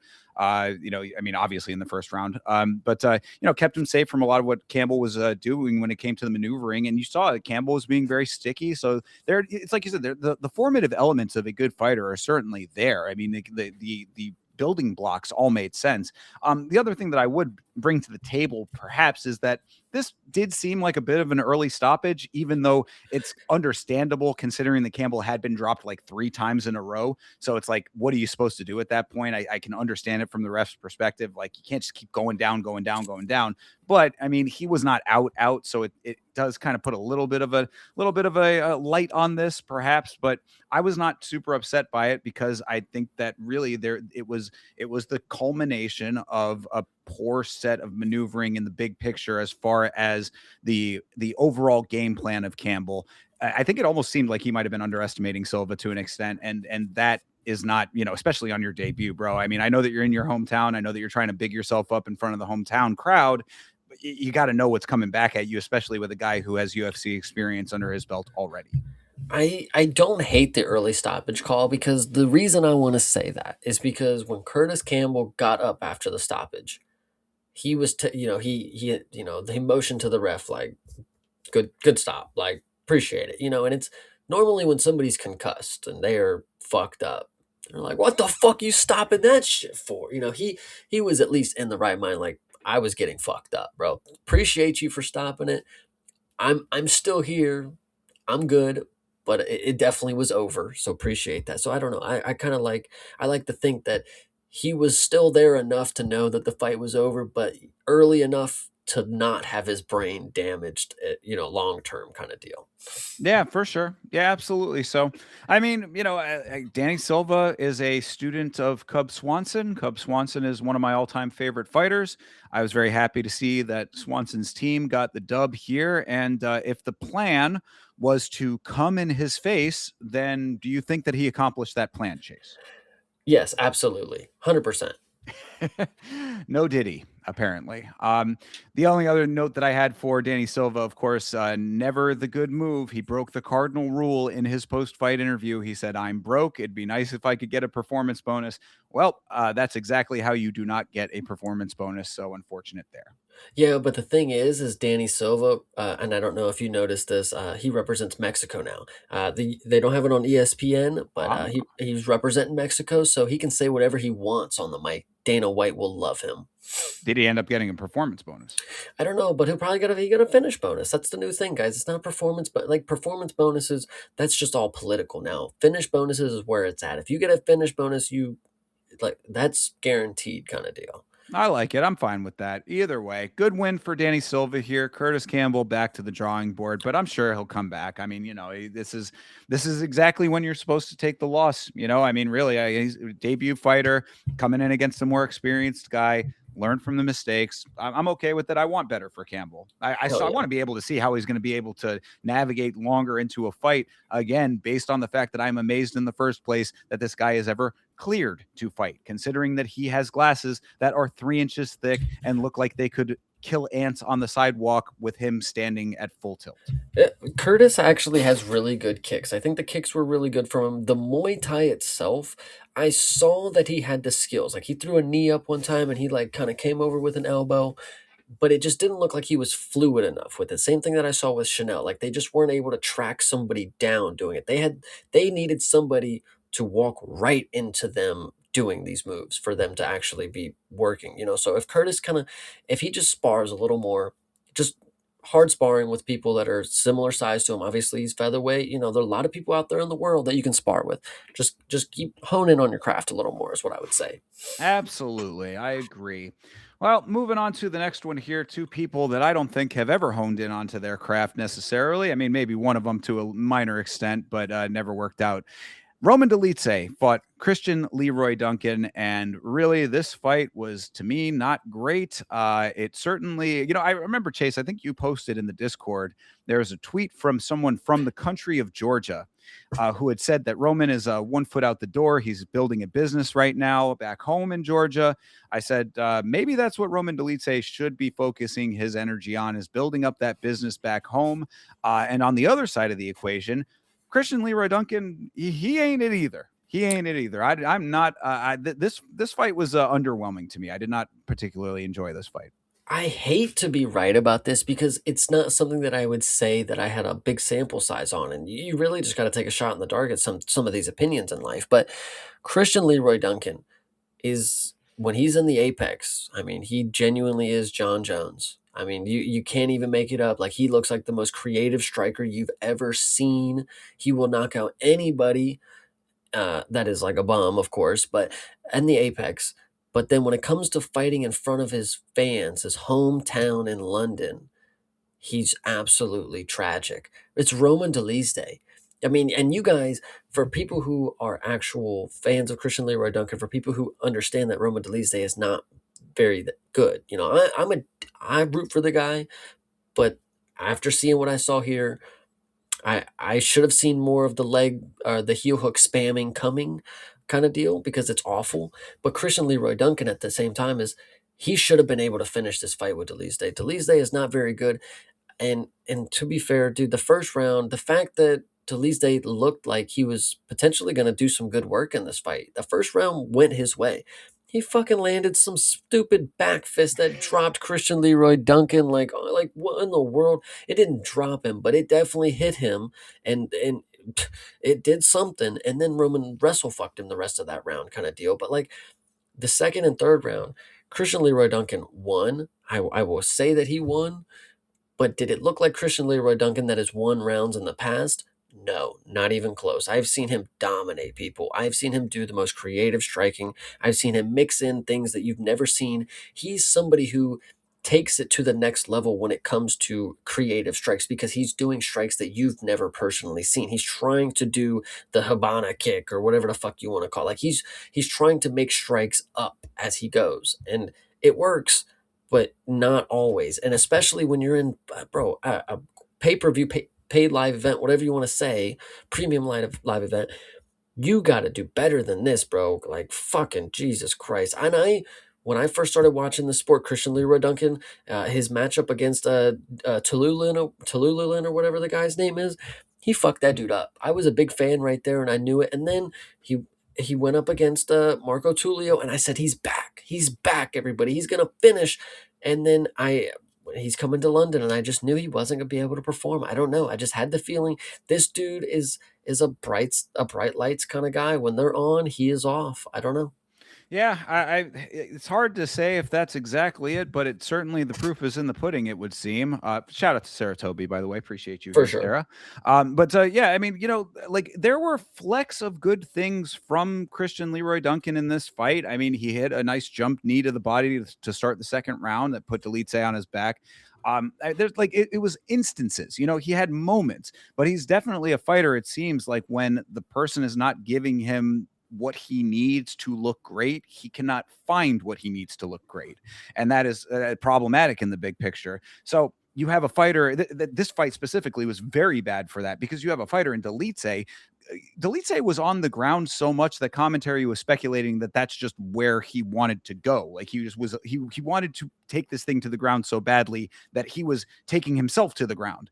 And that's a fine thing to look at it that way because he was making it seem that way. The guy is dead bugging on his back. He's beckoning CLD to come to the ground with him. That is not how you get it to the ground. Paul Felder was making good points on that to that end, saying, you have to make him come to the ground, brother. He's not just gonna go there willingly. So, Dolidze he's trying all these spinning attacks that aren't landing. He's wanting it on the ground so bad. Dolidze just looked horrible. And thus, when you have on the other side Christian Leroy Duncan, who needs a fighter who's going to meet him halfway, to be a handshake fight, basically, he didn't get the handshake. So this is what you get out of that. You get a weird, sort of disjointed, clunky fight between two. I mean, Christian Leroy Duncan certainly did win 2 out of the 3 rounds, so he deserved the win here. But I mean, it's hard to say that there's a better future coming for CLD. I mean, like, it seems like the ceiling only gets heightened by inches every fight that he wins. Yeah, I actually think this fight is where I've realized, and I didn't get to see Roman in his prime or anything. I'm not gonna act like I did. I never saw him, athletically gifted to a point where I should say that this is different. But I would say Roman Dolidze has shown his age enough where I'm done witnessing it. You're off the train. I understand. Yeah. This is what I'm saying, dude. Again, I don't know how true that tweet was that you posted. I don't know if that person was actually from Georgia. It's the internet. You never know. Fucking cousin or something, like, I But don't that's know. that's kind of what I'm saying. It's like I don't even really care if the tweet was accurate or not at this point. It's like whether he has a business back home, whatever. The elements of what you saw in the fight proved the tweet true, whether the tweet was true or not. And Yeah. that's what I'm seeing out of this. So I mean, CLD, I like it's hard to say like, yeah, oh wow, I can't wait for that guy to come back. I guess if it's going to be in the Apex, maybe I'll be excited for it. But you can't only win in the Apex. That does not make a champion. I said this man will never hold a title is seeming more and more true every day for CLD. 100%. I'm honestly not. I was never thinking that that was even possible after the last couple performances. I mean, He's certainly calling for it, though. This is one that actually did get an interview, which I thought was a little strange. But he's in the post-fight interview saying, anybody in the top 15, that's what I want next. And I'm like, dude, the top 15 is gonna probably give you some problems. yeah, yeah, absolutely. He should probably go up against the Iron Turtle, I would say. That's actually, yeah, I could see that being one where he might actually get his way in that kind of a fight. But Iron Turtle might tank a lot of the damage. So that could be a good fight. Hell yeah. But yeah, yet another one that only raises the ceiling by inches, though. Yeah. So we'll see what happens. But yeah, delete say, sorry, brother, your time has come and gone. I would say go and hopefully that business out in Georgia is successful for you. Yes. All right, next up, somebody who has a much brighter future ahead of them, hopefully here, Ivo Baranchevsky versus Austin Lane. This dude, Austin Lane, really thought he'd move down to light heavyweight and have the size advantage. And the problem with that is that he does not have the chin or the power to make that a thing. Hear me out. Yes. And I'm not saying this was going to change the outcome, but I think this was a little early of a stoppage. No, I said that too. Actually, I said it's probably a little bit early because Lane wasn't out, so an early-ish stoppage. But I was not same with the other one, the Curtis Campbell. I was like, yeah, it's not the worst in the world, but really, I mean, what I said about it is that the ref, it was Lucas Pisaki's fault with this one. The ref was in, he wasn't in, he was there. He's like his nuts are on Evo's shoulder for this thing for a lot of it leading up to the finish. Yeah, this is unfortunate. But it's Austin Lane. I mean, what could you expect? Evo is unfortunately in a spot where he's just finishing his opponents so quick that we don't get to know exactly how good he is, what his skill level actually is. Even in his post-fight speech, he says, I trained for 15 minutes. I was expecting 15 minutes kind of deal, but we don't need it, kind of deal. And like, it's cool, good. When we actually have to see it is when it's going to get interesting. One round is one thing. If he makes it out of the first round, that is one thing. Making it 2 additional rounds after that is a completely different beast. Evo is definitely a fun personality. He kind of has that, like, he's just like an adorable kind of character in the sport kind of deal. So I feel like he might pop off to be one of those social media superstars that's not really like active in social media, but every time you'll just see him everywhere. It's like, Fan oh, that's Evo. favorite. Yeah, Yes, absolutely. for sure. I could definitely see that for Evo, but 28 seconds, 2 punches is all it was. I mean, 10 is what it says here, but I mean, it was only about 2 is what I saw. I was going to say, I call it a one punch man over here. I mean, really, it was just the single first shot was enough to start the sequence off. And that was it. I said that this was one of those knockouts that you don't even pop for, it's just like, yep, that's what happens when that happens here. And that's really what it was. I mean, I think that really, this was kind of an unfortunate thing too, because we all saw this coming. Like, I don't think there was a single person on the planet who didn't think that this was how it was going to end. I just don't think anybody thought it was going to end that quickly and off of a single shot to start the sequence. I agree with Hydra here. I am very like first round guy. Best post fight speech of all time. Yes, I thought that too. That was definitely awesome. Yeah, you're absolutely right about Evo. He's got that sort of like casual personality, but when you pair that with the intensity he has in the fights, makes him very likable. Legendary Polish power. Shout out to Toby in the chat as well, saying that I mean, we need more legendary Polish power to be in full effect. Jan walked so that he could run here, and he's certainly doing that now. So I'm completely okay with all of that. I love it. Yeah, no, Evo is. I'm just excited to see what he does next. I'm not going to lie to you. He is a very fun fighter for the 1,200 seconds that we've seen him in fights. So Good Yeah, deal. absolutely. And and this kind of I see the chat talking about his judo. Hydra had mentioned that on our last episode, saying, "Hey, keep an eye out for some judo out of this guy. He wants to mix it in." Obviously, we need to get this guy an opponent that's going to make him have to do that, because Hmm. really, this is what we've been saying, what we said it on the watch along. We're like, when there are hot shottings in this sport that you're like, is that right? Is it not right? What's the reason for it? If there's ever a person who I would be completely okay with hotshotting, especially a light heavyweight, Ivo Baranchevsky. Get this guy somebody who is of the caliber that he deserves at this point. Make him work a little bit harder. I'm okay with all of that. So we'll see if he has to use his judo coming up. What I'm gonna say is Evo's what it's speaking to me like is the best test for him right now. Same thing with Austin Lane, how he moved down a division to try to take this matchup. I think we're going to have to see a middleweight who's ready to tack on an upper weight class that's going to be a little more experienced, like not the biggest name, of course, but somebody who's maybe been ranked at middleweight at one time. That could be Evo's opponent, and we'll see them come up to a new weight class. Hopefully, they have some sort of game plan that can showcase if Evo's going to have grappling or judo or whatever we want to say. And then potentially that's a good showcase that Evo will have because he's going to have kind of a smaller guy at heart kind of with him, and he could just toss him around for a little bit. I kind of like this idea for Evo. It seems a little handpicked, but I'm okay with that. Fuck it. I get you make it that way. He makes it that way. Like it's like, True. you are demanding that with the performances that we've seen. We talked on the last episode about his fight with Ibo Aslan. I mean, this is a fight like that sets you apart in people's mind to begin with.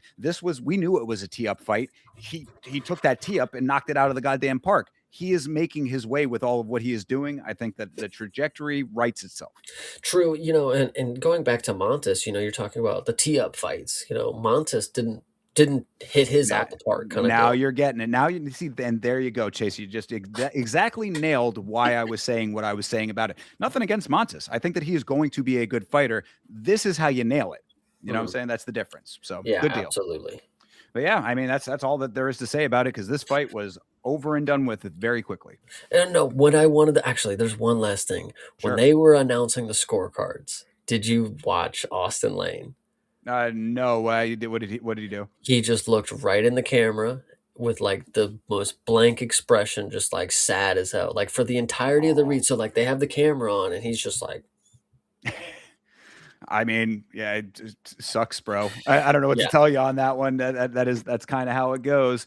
Yeah, I mean, in Austin Lane, like, dude, like again, bro, like Austin Lane is in the position that you have to change your narrative very quickly now, brother, because you are becoming the person that we know is the tee up fighter.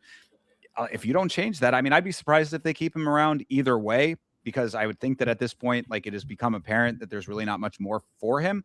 But if you get one more fight, you need to make that your fight or bust. Like, there is no two ways about it, dude. You have to win this next fight. If not, see you later.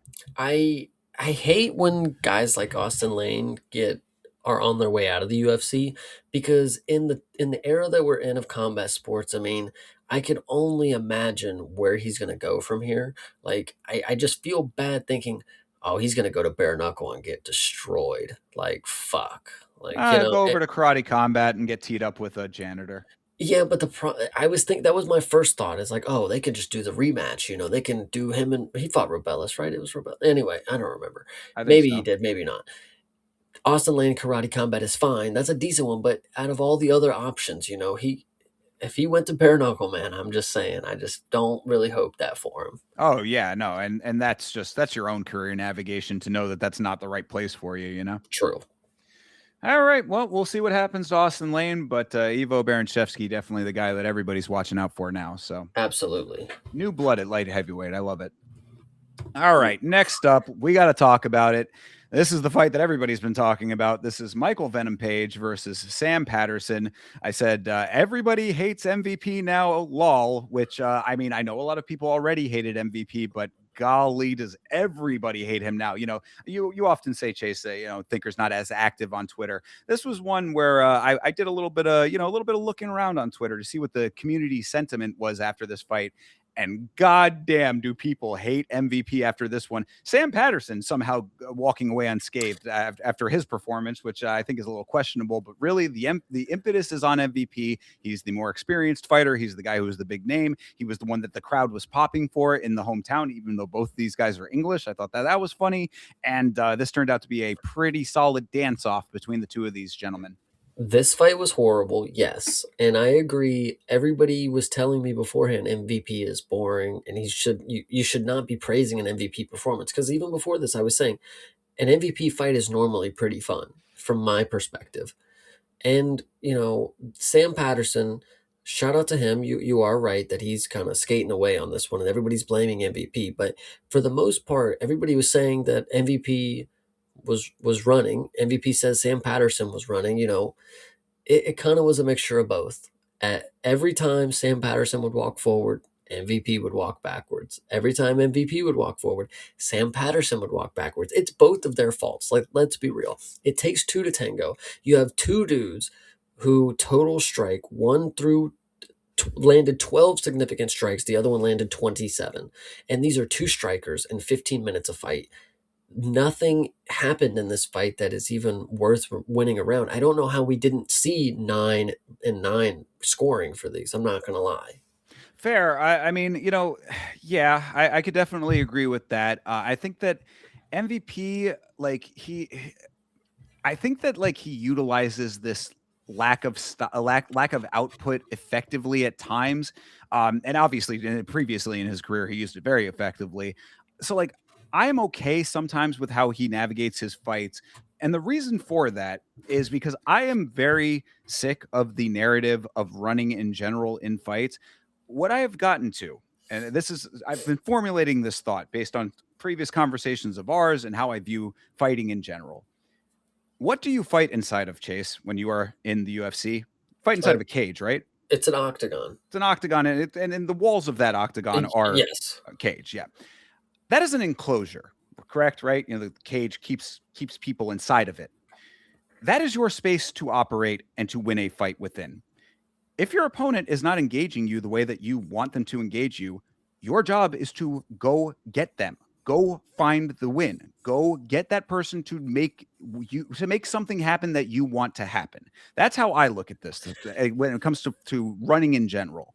So, what if both opponents have that mindset? Well, and that's kind of what I was leading to, is that it's you don't get a pass for what I'm saying here when you also are not doing the engagement that you need to be doing. So it's like that's why I do think that MVP won this fight in the big picture, because on the watch along, I was saying there's a case based on what we are seeing in this fight for Sam Patterson to have been winning this fight because nothing was happening on either side. So it's like, how are you deciding who is getting the better of anything? On the rewatch, I think MVP did enough to win the fight based on what this fight was. Now, I'm not saying that was great. Certainly do agree with the general community sentiment and with the crowds in the audience, because like you were saying, Chase, the crowd in the audience at the O2 Arena was not very active throughout most of this card. When they were watching this fight, they were very noticeable, and that takes a lot from that type of an audience to become noticeable. So this turned out to be a very frustrating fight for the fans. Certainly a frustrating fight, I would suspect, for each fighter in this fight. Certainly for the fans in the arena. And when you are again, handshake agreements when it comes to fights. If your opponent is going to run and you are going to run, there's that clip. I think it got posted in the Discord. I think it might have been CTE yet again, CTE who posted it. But it was just the two of them sort of like shadow dancing in front of each other. That is basically a summation of all of this fight. And when you are going to have the handshake agreement that no one's engaging, this is what you get out of it. So I can't really be too mad at either one of them, but I can be mad at both of them equally. I was I was watching a clip of Joey Diaz, right? And he was on the Joe Rogan podcast watching this fight. And Brendan Schaub was also there. And he, in the midst of Joey Diaz doing a spiel or whatever, Brendan Schaub said, "This is why you don't have teammates fight each other." What do you think of that little comment right there? Do you think that has anything to do with them potentially having a boring fight, as them being teammates? No, I would say no. I mean, I don't know how close of teammates they are. I know that they mentioned on commentary that they had trained at some point together in the past. That to me doesn't scream like, yeah, we're like the closest of bonds. This is not Marab and Aljo we're talking about here. No, what this seemed like to me is actually a shout out to Hydra. Hydra is here. On the watch along, Hydra had said Sam Patterson at some point in an interview before this fight said, "I'm not going to fall for the game that MVP plays. I'm going to go in there. I'm going to get find the win, etc." He fell for the exact game, and this is the game that they were playing together. This was an agreement here. That's more. So I don't. I mean, I don't know. Do you disagree? Do you think that it's a teammate thing is more in play here? Because it seems to me that it was a fundamental lack of navigation with what you exactly knew what was going to happen. That's what's frustrating to me. Yeah, I don't think Brennan Schaub is correct. I think we have seen plenty of times people who have trained together who have been teammates, and I think it makes for a very dynamic fight. We see a lot of different tricks pulled out kind of deal. Hell, I saw Bruno Silva fucking knock out Cody Durden. I'm pretty sure they trained together at one point or some shit like that. So Best example I can think of is Volkov Pavlovich. versus Pavlovich. Thank you. Yes, Volkov versus Pavlovich. That actually turned out to be a fight where the teammate aspect played a part in how they were navigating the fight in an effectively entertaining way, or in a compelling way, I guess is a better way to say it. So yeah, I mean, come on, man. If that's what they want to fall back on, then okay, but you ain't getting out of the criticism of this fight. True. No, this one was horrible, and I know Dana. I know Dana's pissed about this one. Gotta be. Certainly got to be pissed in the sense that, I remember that was another comment that was made on the watch along is, oh, MVP talking about why am I not getting ranked opponents, whatever. You go and you win these kinds of fights. It certainly does not compel anybody to put you in those positions. But what I would say as a counter to that, give him the top of the division and let them get him the fuck out of here. If this is how everybody's feeling about him at this point, like, again, it is your job to to take the puzzle as it is presented to you and figure out the way to solve it. MVP is a puzzle to a lot of guys. There is somebody in this division that is going either of the divisions. He fights at middleweight as well.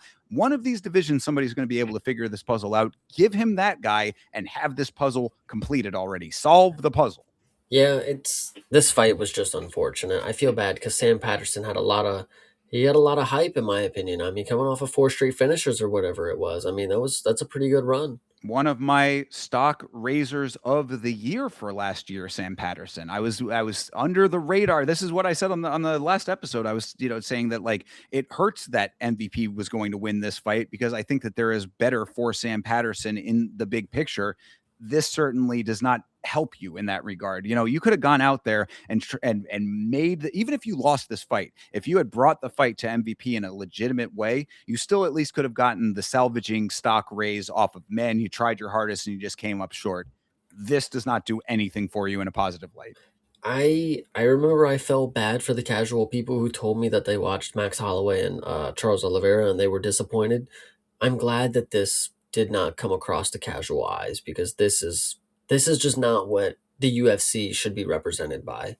Oh, absolutely. Yeah. And that's the unfortunate thing again about the London cards in general is that like there were enough standout moments on this card to make it of value. And I had a great time watching it. We had a really fun time on the watch along. So like I was happy with that. But like fights like this are the ones that stick out as the sore thumbs on cards like this, where it's like, man, London just gets screwed on some of these fights. And this is definitely one of them. 100%. Yeah, no, this fight, man, I just whatever. The only other last real little minor thing I wanted to ask you, based on Sanjay in the chat asking, any potential of fixing on this fight? You think that the two of them maybe handshake agreement here? Former teammates. I mean, I guess you could never really count it out how far teammates actually goes, quote unquote. But no fucking way could you have planned it to be this bad. That would be my answer too. Is it's if you were going to fix a fight and it was going to be an actual agreement between the two of them, there should be a better game plan than we're going to stand in front of each other and have the worst fight of all time. True, 100%. So, all right. Well, then let's quit talking about it. Let's talk about this fight instead here, dude. This is Luke Riley versus Michael Aswell. Of course, what we said about this one is the Iron Chin of Texas versus the Liverpool striking machine. And sadly, that's exactly what we got out of this fight. Sadly for Michael Aswell, because I thought Luke Riley looked pretty good in this fight. Nothing again, it reminded me a lot of the Lucini Kaita versus Nathaniel Wood fight. Nothing that really like stood out as like, man, this is the thing to latch onto from either of these guys. But this was a better version of that fight, I thought. As well as definitely still somebody I'm a fan of, but you could definitely see some of the holes in the game as far as the cardio and just not being able to keep up as far as the output of the striking goes. I think it's just, this fight, one long round kind of thing that we had Sure. going here. The unfortunate thing is I think Michael Aswell kept it a lot closer than people would give him credit for. 30-27, and it's not like he got smoked. I mean, each round was pretty close on the striking, I would say. I mean, it was even to the point where at the end I was thinking like, I mean, they could give him a round. I mean, at least one kind of deal. And either one of the one or two kind of deal. Luke Riley is very good. He showed off a lot of, diverse striking, very, very technical striking, but also very creative at the same time. The problem is they gave him an opponent who just shows no impact, no damage. I mean, you punch this dude, Michael Aswell, and his head doesn't even move. I mean, it's not necessarily a skill, it's more or less genetics at the end of the day. I mean, this dude was just gifted the ability to just get punched in the face, and there's no snap with his neck. His face doesn't turn. The punches just roll right off of his chin, and he just moves forward. And it's unfortunate because Luke Riley, again, showed a lot of great striking, but when you go up against somebody who's just not being affected by it, it looks as if you're doing nothing. It looks as if you're pillow fisted. But I can tell you, this dude was throwing everything but the kitchen sink at Michael Aswell. He was just able to just eat everything. There was times where he was getting stopped in his tracks with the punches, but he just has this ability to just not show any sort of fear in the striking. But I think Luke Riley, with the level of striking that he has, I think he probably is going to rack up a finish or two after this. It is a little concerning that he didn't do anything sort of with the takedowns, with control, didn't even try to grapple, not one bit. But why would you if you're going to win on the feet? But in my opinion, it was a lot closer on the feet than I feel like maybe only striking wouldn't, was kind of going to do for you. But it is in London. Luke Riley he's actually fine. I actually decently dig his personality. Other than we've talked about this before, other than people saying that he looks like Walt Jr. from Breaking Bad, he does have a decent personality. When he got on the mic, Bisping was trying to talk him up about the performance. I'm a big fan of not being delusional. There's times and places for it, but he wasn't excited. He wasn't happy with his performance. He's hard on himself. And coming from somebody who's also hard on himself, he knows that there's better there, and that's what's key. He's gonna get better. If he would have came out there and talked about how great of a performance that he had, he felt great, this and that, it'd be a little concerning. But I mean, would it? I mean, it was a good performance. But even though a good performance, and on top of it, still thinking that you could do better, just icing on top, I would say. Same thing with Yeah. Delgado back I, last I week. was. That's funny that you say. I was literally just going to bring that up. I was like, yeah, very similar to Delgado in that way for sure. No, and I also agree with you when you're saying that, like, 30-27. This is one of those fights where it's unfortunate because I thought Aswell did look good in this fight. He's tough, he's durable, he's just not as fast or as clean with his striking as Riley eventually ended up being in the long term. Because this really was, an extension of all of that. Yeah. The thing that I wanted to ask, it kind of goes to Lachlan's point. Luke's got to shave the mop hair. Every jab he got hit would look like he's damaging. That is a key point. You can't have long hair. We've talked about this before. Also with Luke Riley, he's made me question, does posture not exist in Liverpool? Him and Patty for sure are just like sunken into their shoulders like a gremlin. Like it's kind of crazy. I don't know. Yeah, yeah, I didn't necessarily notice that like off rip, but when you say it now, thinking back, I could see that, and also, yeah, that was I was also going to mention the Lachlan comment there because I'm like, Patty has found someone in the UK who can braid his hair. Surely Luke Riley can do the same. I mean, if he has enough hair to braid it, I would say you got to do something with that hair. I'll tell you the problem of why he doesn't. Luke Riley, and you can tell if you know hair, Luke Riley has his hair over his forehead because he's got a really big forehead. It looks as if it's kind of receded a little bit, and the long hair is just kind of swooped down over. So if he braided, he knows it's gonna look bad. And then if he cuts it, he obviously doesn't have the hair to, do the swoop. But again, we go back to it shows impact. If you get punched in the head and your hair goes flying, You look like you got punched really fucking hard, dude. Like, I don't Bro, know. well, if that's the case, and I've known plenty of people in that exact situation with the Schwip because the hair is starting to go a little bit, Yeah. brother, you are a professional fighter. Shave it off, dude. Go full bald, bro. It's a hard look. Women dig the bald. It's crazy too because Luke Riley, at first, when I first saw him, he's got the long hair, clean shave, cool. But when he came into this fight, even in the promos, he could grow a beard. You could literally, like, he literally has a beard genes coming, growing. Just go bald, dude. You'll be fine. And Oh you'll yeah. be a better athlete because of it. Yeah, Just for saying. sure. Absolutely. And, I mean, and really, we're talking about a couple of these UK guys now. I mean, Curtis Campbell in the same boat, basically. He knew enough to put it up in the bun. You can't have the hair flopping around. It's an optics thing. We talk how much optics play a part in this sport. I agree. I think that, the hair's got to go. And I mean, I guess it's just the style in Liverpool is to have this shaggy sort of, Beatles hair. I mean, Beatles from Liverpool too, I suppose. I guess it makes sense, right? But like, it's 2026, guys. I mean, style has evolved a little bit. Even in Liverpool, I would think that style has evolved a little bit. So get with it. Yeah, absolutely. But shout out to him. Very good performance. I was hoping to see some grappling, but the striking was definitely on top of it. Going against another striker and, somebody who's UFC experienced by now, Luke Riley definitely stood toe to toe with him and won very Yeah, easily. yeah, for sure, yeah, absolutely, and as well, the only other real note that I had was that shout out to Jeremy Hall, another person who's not here tonight, but Jeremy Hall had said on the watch Jeremy Hall along. is here tonight. Is he here tonight? Oh, I apologize. Sorry, Jeremy. Jesus Jeez. fucking I Christ. hasn't been in the chat for a while. He's just chilling, listening. But he made a good observation on the watch along, saying that as well attacks and stays on the center line a little too much.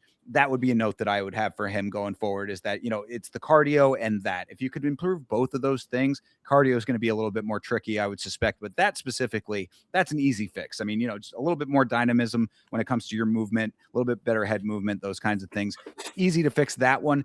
Cardio, maybe work on that somehow, some way. But those are things that'll help him out in the big picture. And then hopefully him being able to put on a little bit of knockout power himself. I mean, if he is that good of a chin, I don't know how you increase that knockout power, but him and Nathaniel Wood need to get put into the Captain America Super Serum program. Get these guys a little bit more power in the hands. They could absolutely be killers. And yes, I see you, Jeremy. I apologize for not knowing that you were here.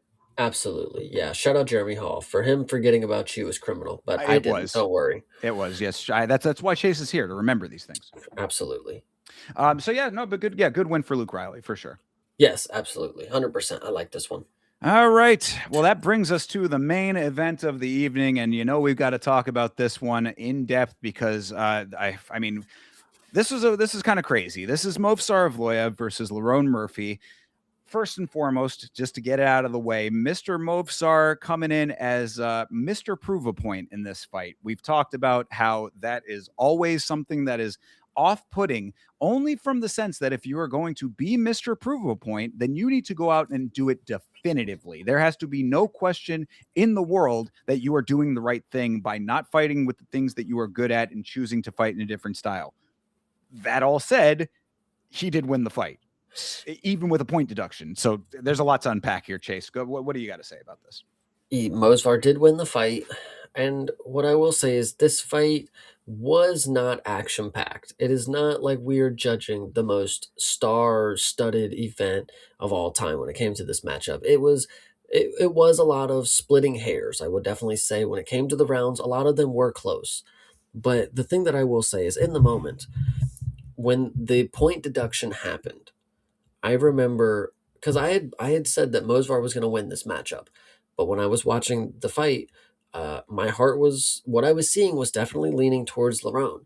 And when the point deduction came, I immediately was in a fuss that I mean the fight's over. I mean Right. they Yeah. just ruined the main event. I mean it not ruined in a sense, but you take a point right there when potentially the person's down, I mean, and not potential. I mean, in my mind, that's what it was. The fight's over now. I mean, you just took a point. He's already lost 3 rounds. I mean, what can you do?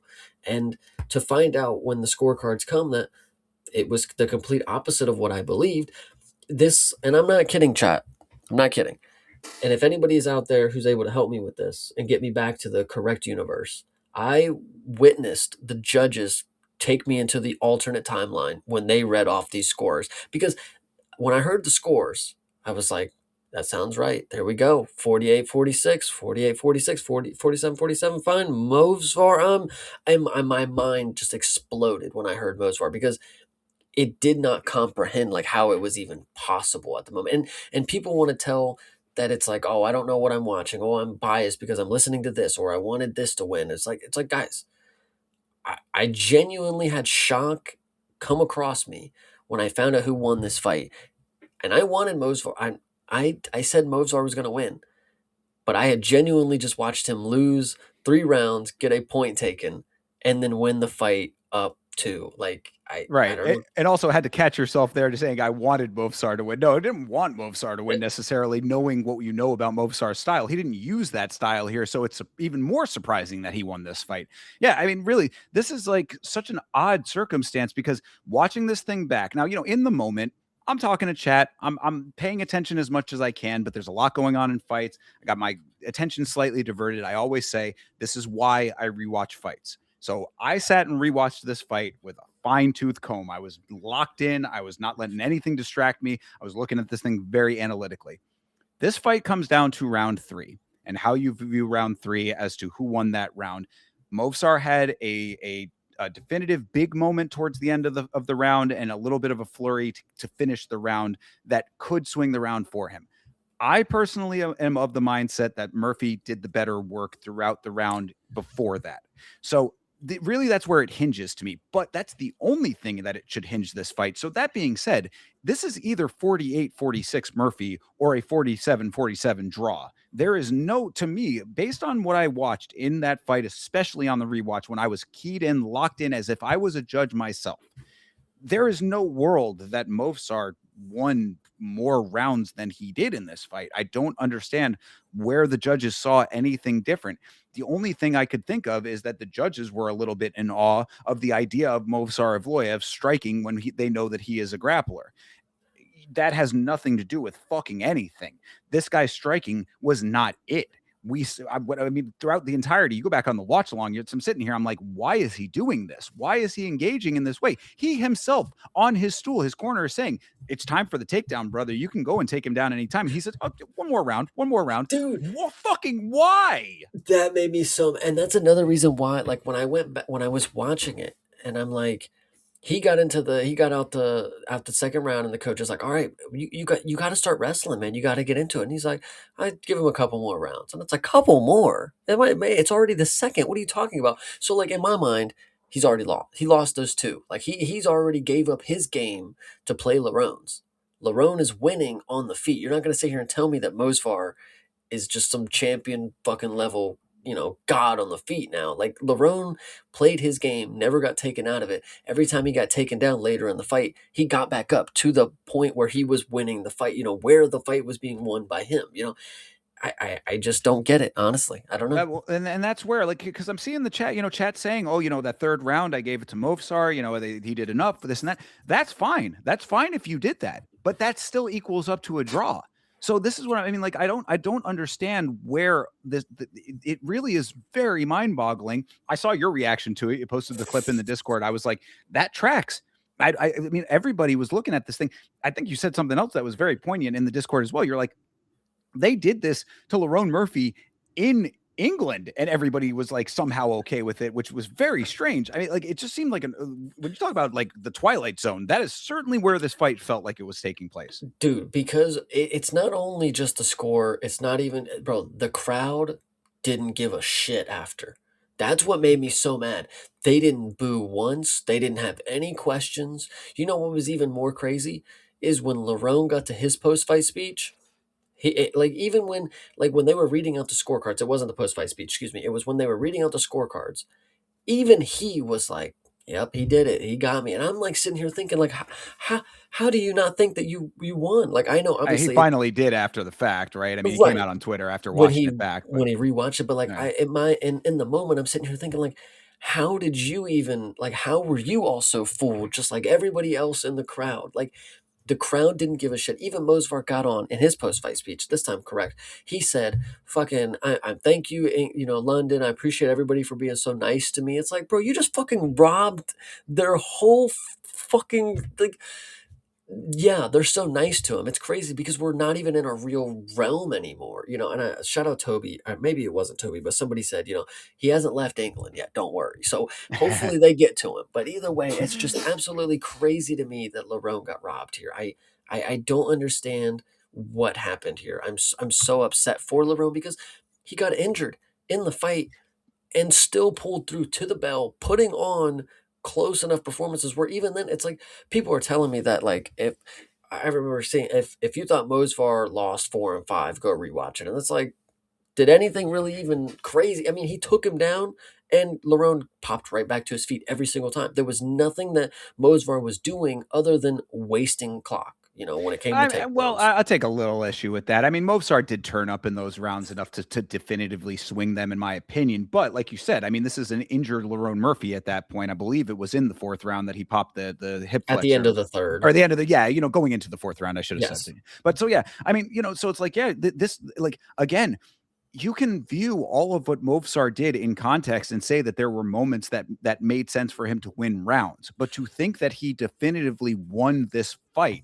especially with the point deduction, rightful point deduction too. I mean, that's I think something that gets a little bit overlooked in this conversation is shout out to Goddard for doing the right thing in this fight. I mean, like that it was a secondary foul. It should have gotten it. And I've heard people saying that the first was not a flush. It hit the cup. It did hit the cup. So anyway, the low blows were definitely an issue. I find issue, to be fair, with the fact that the point was taken so early. I find issue that after it was a second foul. It was, but the thing is when that foul, when the second one happened, Lerone was dipping down and they were in opposite stances. Like he went for a thigh kick and he just happened. Listen, Lerone's packing, guys. I hate to break it to you. This is all that what the case may be. And I'm not even trying to argue for Mosvar, but like, I don't think he was trying to kick bro in the dick.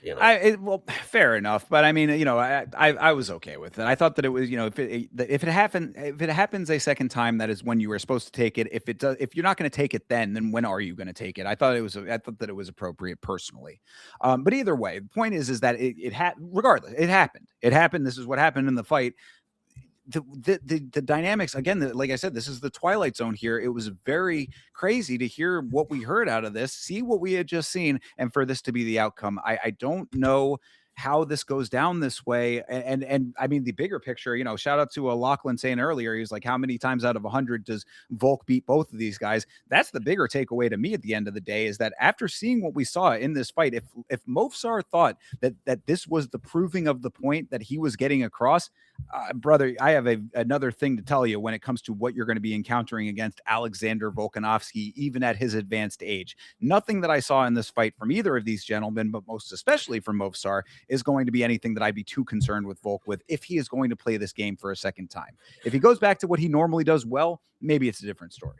I feel bad for Lerone because I think a lot of people, even there, like, there should be no doubt about this guy's skill right now. I mean, talking about beating Volk is one thing, sure, but like Lerone Murphy genuinely has some of the best, takedown defense. Obviously not the takedown defense, but the get up game, because he got taken down 9 times by Mosvar, and he got up every single time.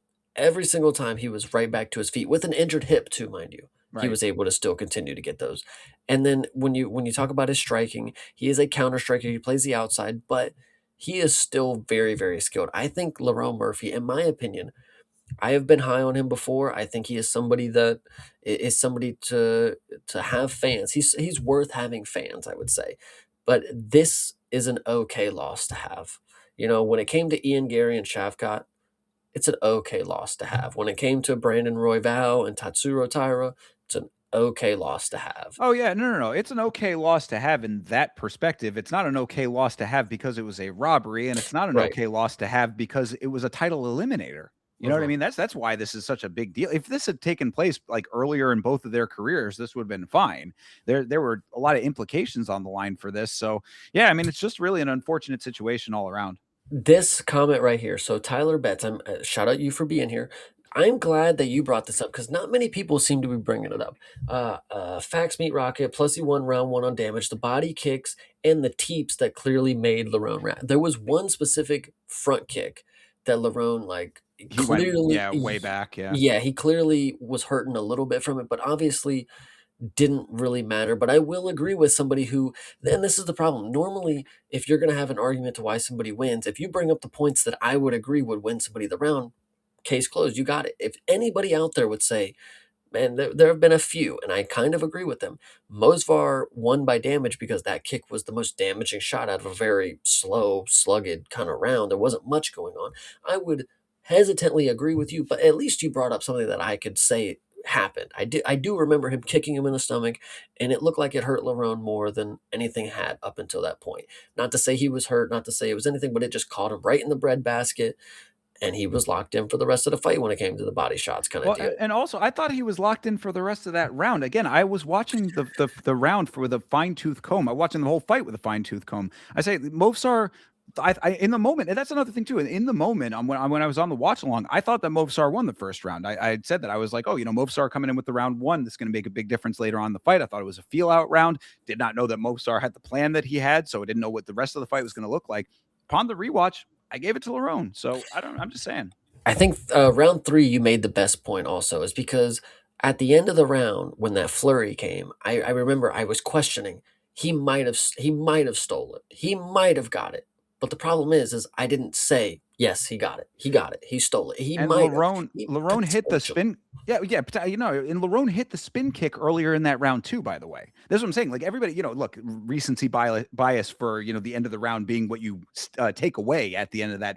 But if you go back through that round, there was good work coming from Larone earlier in the round that I thought was the better of the two. The first takedown that Mosvar landed was because Lerone landed such a big knee right to his body that, obviously he had to catch him. So I think Lerone obviously was doing most of the better work throughout the majority of the fight. Mosvar didn't have big moments per se. And in a game where, yeah, big moments can sway an entire round, you're not going to tell me Mosvar just fucking beat Lerone on the feet. I'm just not like, it's not what I watched. I don't know. Yeah, I mean, and this is coming from two guys here, both of us, who both picked Movsar to win this fight, but I mean, I at least I think I can speak for both of us when I say didn't want it to be this way. You know what I mean? Didn't want it to be under these circumstances, and definitely did not expect it to be with the game plan that he had here. So, yeah. It's sometimes things happen that you're not going to be able to let the record tell you. When it goes to Max and the BMF belt, Ilya beat him while he had that belt, guys. You can't tell me that Max is the BMF. Charles is now obviously, but at the time, Right. Ilya took that fucking belt off him. I don't care if it wasn't on the table. He beat him. The belt is now Ilya's. Anyway, when it comes to this, I witnessed, same, go back to Volk and Islam. I witnessed Volk win. I've watched it so many different times, and I can tell you every round that I swear to you, Volk won. And it was more than the ones that Islam did. He, in my opinion, became double champ, and that's the alternate timeline I never got to live through. This one right here, I watched Lerone beat Mosvar, but I was told differently. That's just another timeline I've never got to enter. Lerone is undefeated still somewhere out there, for Yeah, no, sure. you're absolutely right. I mean, and this is one of those things that like MMA on Point. Shout out to them, of course, they do great work. But they posted recently talking about how the Volkov robbery with Cyril Gahn changed the entire trajectory there. The Paddy Pimblett versus Jared Gordon fight. These have major implications going on down the line. So again, butterfly effect. You're going to see how this down the line is going to affect both of these guys. And I really just hope that this does not define Lerone Murphy. I would suspect it will not. But my point is, it's just that like this now is a setback for Lerone when he could have been on a different trajectory, and that's unfortunate. So here's an interesting idea, and I'm not saying this is what happened, but when I put it in a way that now that I think about it, maybe this is okay. So Nav commented a little bit ago. It's London Gate. The judge was told round three he hurt his hip, so they made the cards. So they changed the cards. So what would you think about this? Obviously, if Lerone is hurt, then we don't get a title fight. If Mosvar wins, then we get a title fight potentially with Volkanovski. But it would seemingly be all the rounds that I would say Lerone won that gave to Mosvar. So did they just erase the fucking names and switch them, or what? What's going on here? It's like we say, dude, we're in a brave new world. The Wild West is even wilder than it's ever been. So I guess anything could happen, or could it be the case? But I would suspect not. I don't, I'm always one of those people that wants to believe the best in the sport and then am constantly proven otherwise. So, show me proof and I'll believe it. But yeah, I don't know.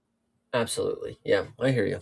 Either way, so I mean, I guess just to end this little part of this conversation, unless there's anything more to say, Volk versus Movsar now. I mean, I guess it has to be right. I hate to break it to you. I know you're not on Twitter too much. It unfortunately, and this might be a shocker to you.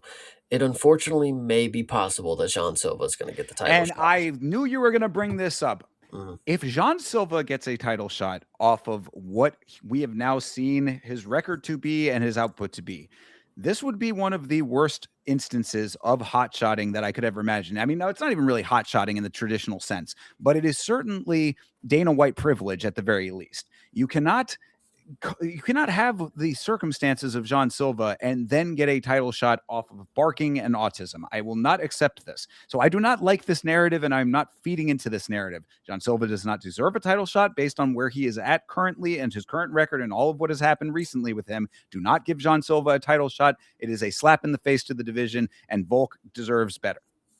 I definitely agree. You know what? Volk deserves better. I would say if we want to hot shot people, give him Kevin Vallejos, man. He's ranked It, now. Fuck it. it has to be Movsar. Come on, dude. I know that it's all of what we just said. We just talked it through, Chase. I'm with you on the viewpoint of this fight. But if it is what it is, if this is the timeline that we are living in, it has to be Movsar. And Movsar himself said, there are no excuses for me not getting this title shot." Okay, well, Movsar, then you actually have to show up and fight that fight. So that's the only thing that you can possibly hang your hat on, is that if Movsar is as inactive as you were saying last episode, maybe there's no fight off of that. But if he's saying he wants this fight, show up and fight it. It's got to be him.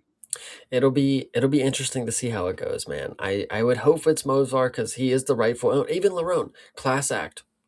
Give Mosvar the title shot. He's earned it. So Oh, for sure. Yeah, absolutely. And Lerone will come back. Lerone will this is not the crazy career setback. Chat said it boast. Chat said it best. Hydra, I believe Larone can come back. He came back from being shot. There you go. I mean, that's the biggest of facts. That is very, very true. So, yeah, it is what it is as far as the decision goes. Movsar versus Volk, book it, get it out of the way, and we'll see what happens at that point. Lerone will be back, better than ever, I'm sure, and we put all of this unfortunateness behind us, perhaps, but we will Yeah, not forget. We never forget. absolutely. 10-0 in the UFC. I mean, that's pretty good. Indeed. So, having talked it all through, Chase, what are your final thoughts on UFC Fight Night, Evloev versus Murphy? I cannot believe that this is the second London event that has just not been that good. Like, it's because in the Discord, in the MMA Hive, we have some Aussies and we have some English people, and they bicker at each other of who has the worst cards of all time. Guys, you guys are sitting in the same fucking boat. You guys both have not that great stuff going on. England has more named people that you would know, yeah, but they also underperform and they don't fucking look good. So I don't know what's going on here. Well, I mean, that's the English performances, perhaps. But what I at least will say for this card is, compared to the earlier London card from a couple of years ago, this blows it out of the water, and that is mostly because of a couple of very standout performances and then a banger fight in Jones versus Sola. So this card I thought was better than pretty much any of the other London cards recently, but there are definitely glaring holes in the card as far as entertainment value goes at times. So overall, I thought that this was a fun time. I had a good time watching this card with the chat and everything on the watch along. But yeah, you cannot say that this was a like across the board banger card by any stretch. Absolutely. All right. That being said, then I guess we should take a look at the upcoming UFC Fight Night. This is, of course, in Seattle, Washington. This is UFC Fight Night, Adesanya versus Pyfer. And in the main event, Israel Adesanya is coming back to fight Joe Pyfer. This is a do or die fight for Israel Adesanya, I would say, Chase.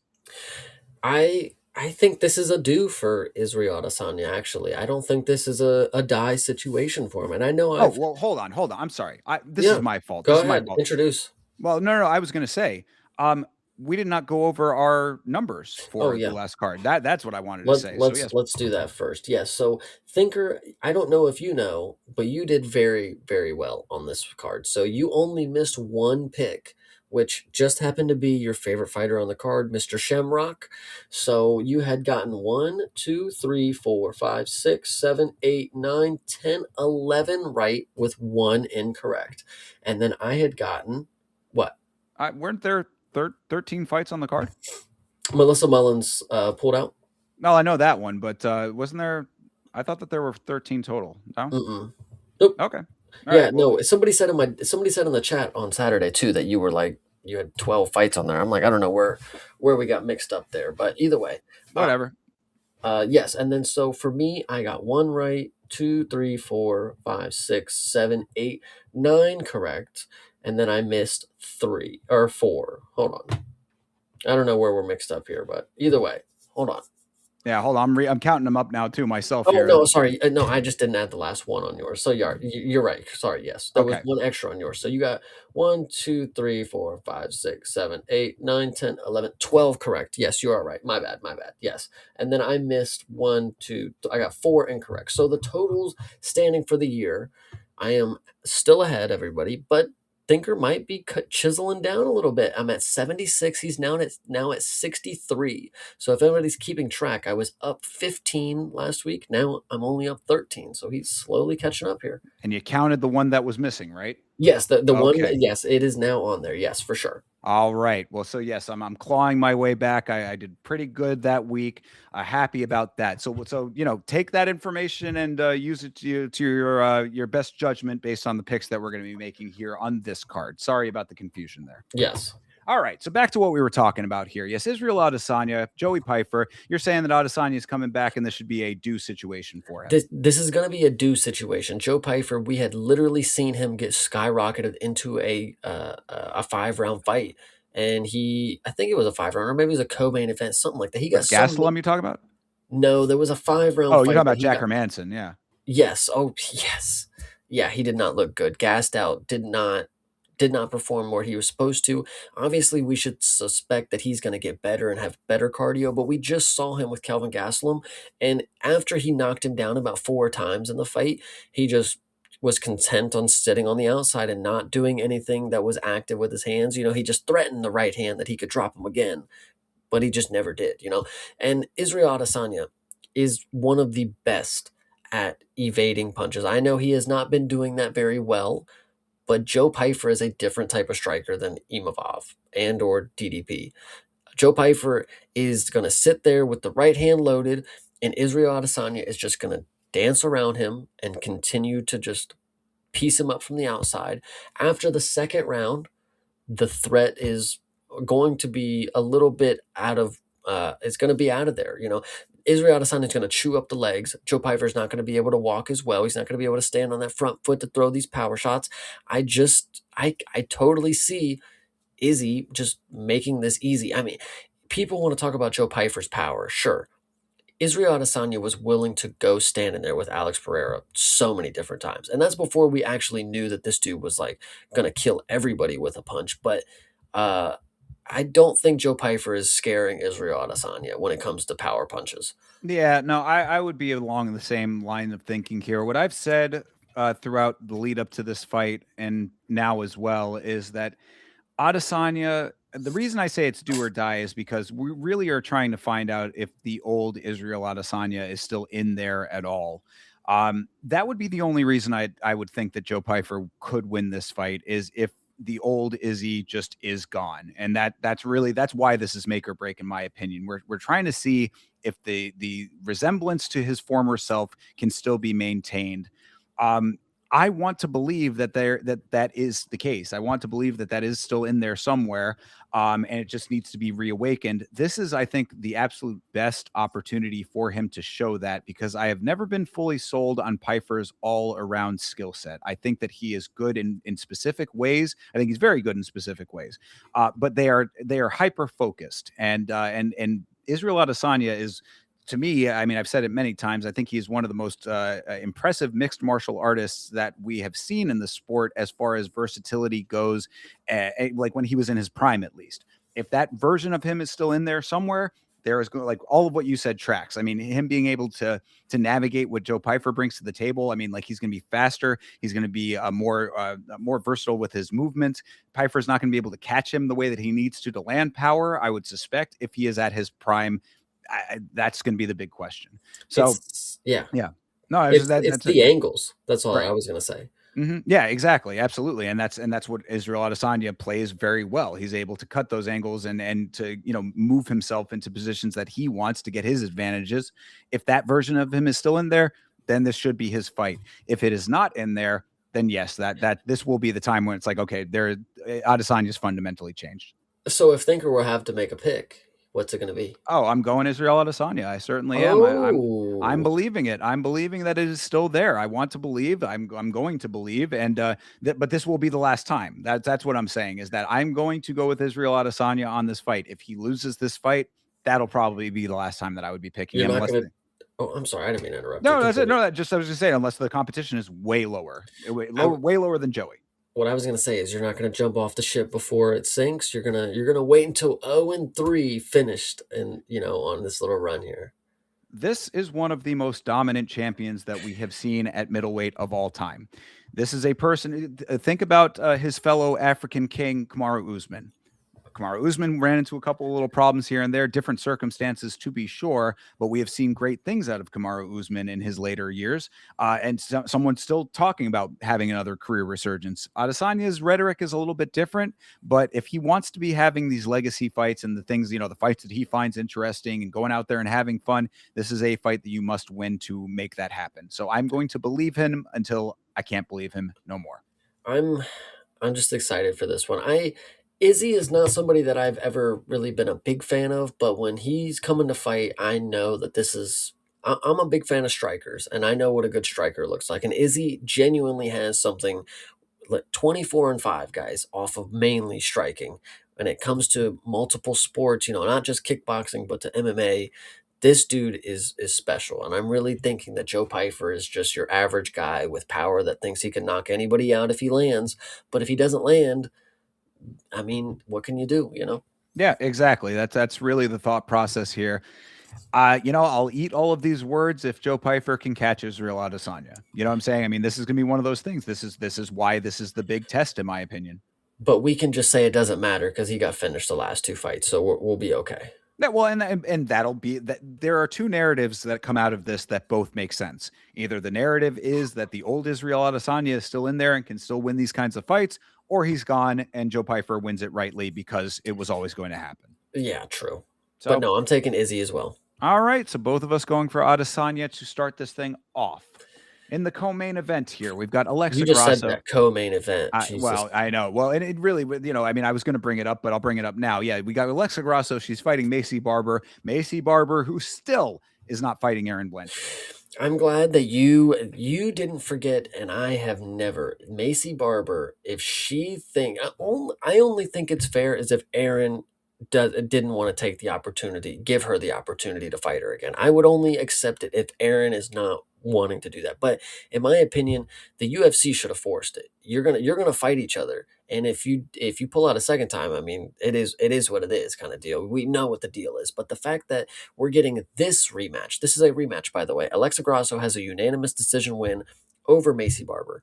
And we're getting this rematch rather than the one fight that we actually haven't seen yet because Macy pulled out of her main event or whatever the fuck it was. This is blasphemous because one, I don't care. Two, they're trying to give Macy Barber the route of like, oh, she's gonna beat the former champion, and it's like we already saw where with an opportunity she was. I'm listen. I was gonna say it in a way that makes it seem like it wasn't some sort of medical emergency kind of deal for Macy Barber. But the fact is, if she's not gonna face Aaron Blanchfield ever, if they navigate past each other by the end of the career, I have things I just won't forget about a fighter. Macy Barber just did not fight Aaron Blanchfield, and that's what it comes down to. She could fight Alexa Grasso. She could fight a million Alexa Grassos, just like DDP did, in that meme. Macy Barber is she's got to fight Aaron. That's all that I care about this fight. I'm saying. Well, I mean, that being said, though, this is the fight. So, I mean, what I'll say about it, I guess, is that Macy Barber, she's got a lot of issues outside of the cage that you kind of referenced there, but when she's inside of the cage, she does seem to know how to navigate a fight effectively enough to win a fight. Alexa Grasso has what it would seem to be proven over the last couple of fights that maybe the Valentina win was a little flukier than we had thought, even though I thought their second fight was very, very quality, and she had a good showing in a very competitive fight with Valentina in that fight. We've seen holes in Alexa Grasso's game now that you can't unsee, I would say, and I think everyone has seen them, including Macy Barber. I would suspect that Macy Barber has a skill set that exploits those holes, is unfortunately what I'm getting out of this matchup. It's funny because I often don't know that rematches occur. I don't know which ones are the rematches because they happen so early in people's careers. Do they even matter? Alexa Grasso, again, unanimous decision over Macy. But I'm going to go ahead and say that I think Macy is also just about the right level of talent at this point, where Alexa Grasso, she really just hasn't done anything in her last few fights. She just stands there with her guard high. She doesn't actually use any of the grappling that we've seen. She literally submitted Valentina Shevchenko, and I have not seen her grapple once. She's now a boxer, apparently. It's crazy to me, Well, but and then whatever. I mean, and then we saw Valentina lay on top of her for 5 rounds in the third fight. So I mean, True. obviously there's just differences that have been exploitable now, and those are becoming more and more apparent. I mean, really, that's the fight that you can always go back to. Their fight at Noche, where it kind of showcased everything now that that you could do. You don't have to do those things, but you can do them. Hmm. Macy Barber, I think, could probably do that, plus add the striking in there that might be dangerous in some capacity.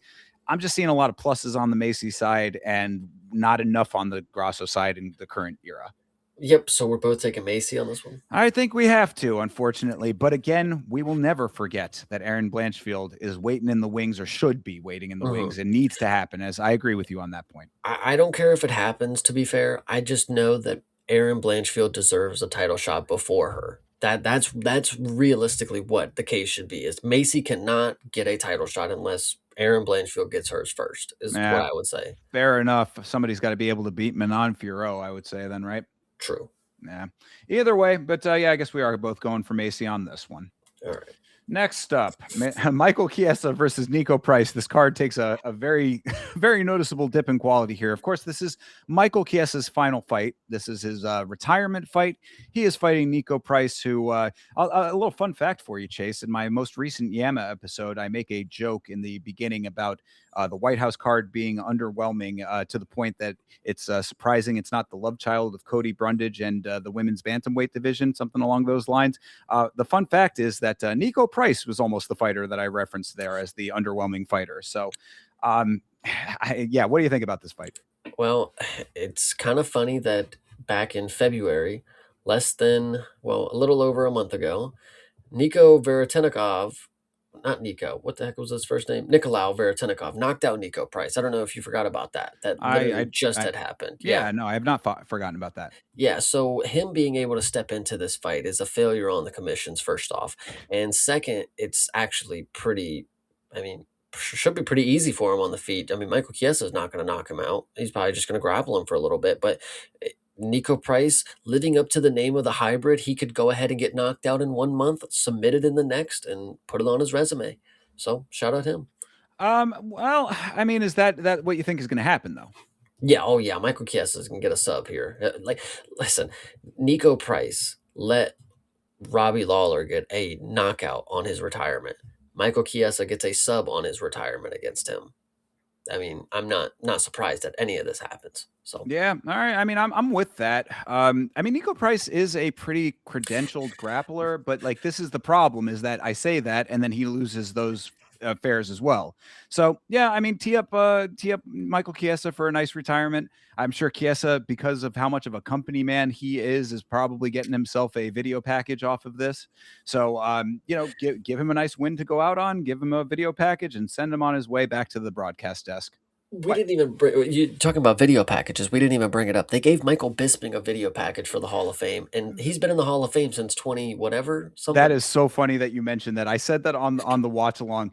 for whatever, I mean, not for whatever reason, we know why. Michael Bisping is a legend of British MMA. He is a UK legend, Mhm. but every time that they are in England, they have to glaze the fuck out of Michael Bisping. I'm like, guys, we get it. Michael Bisping is a great of your country, but do we have to see it in such emphatic fashion every single time you are there? Yeah, but either way, that's just pretty funny. So yeah, hopefully Michael Chiesa gets a video package. That would be really fun. I'd like that. I mean, I don't know if they're going to or not, or just give him the full on big speech, but I would suspect that they do, considering that he's just another one of these guys that is such a company man that they kind of love him, you know. Well, speaking of company man, he's probably going to pull out the old Bass Rutten. He's going to finish this one, retire, put the gloves down, and then go button up the shirt and get in the commentary booth. I love it. I love it. That's following the foots of greatness right there. So Hell yes, yeah. that would be perfectly fine. So yeah, I guess final verdict. We're both taking Michael Kiss on this one.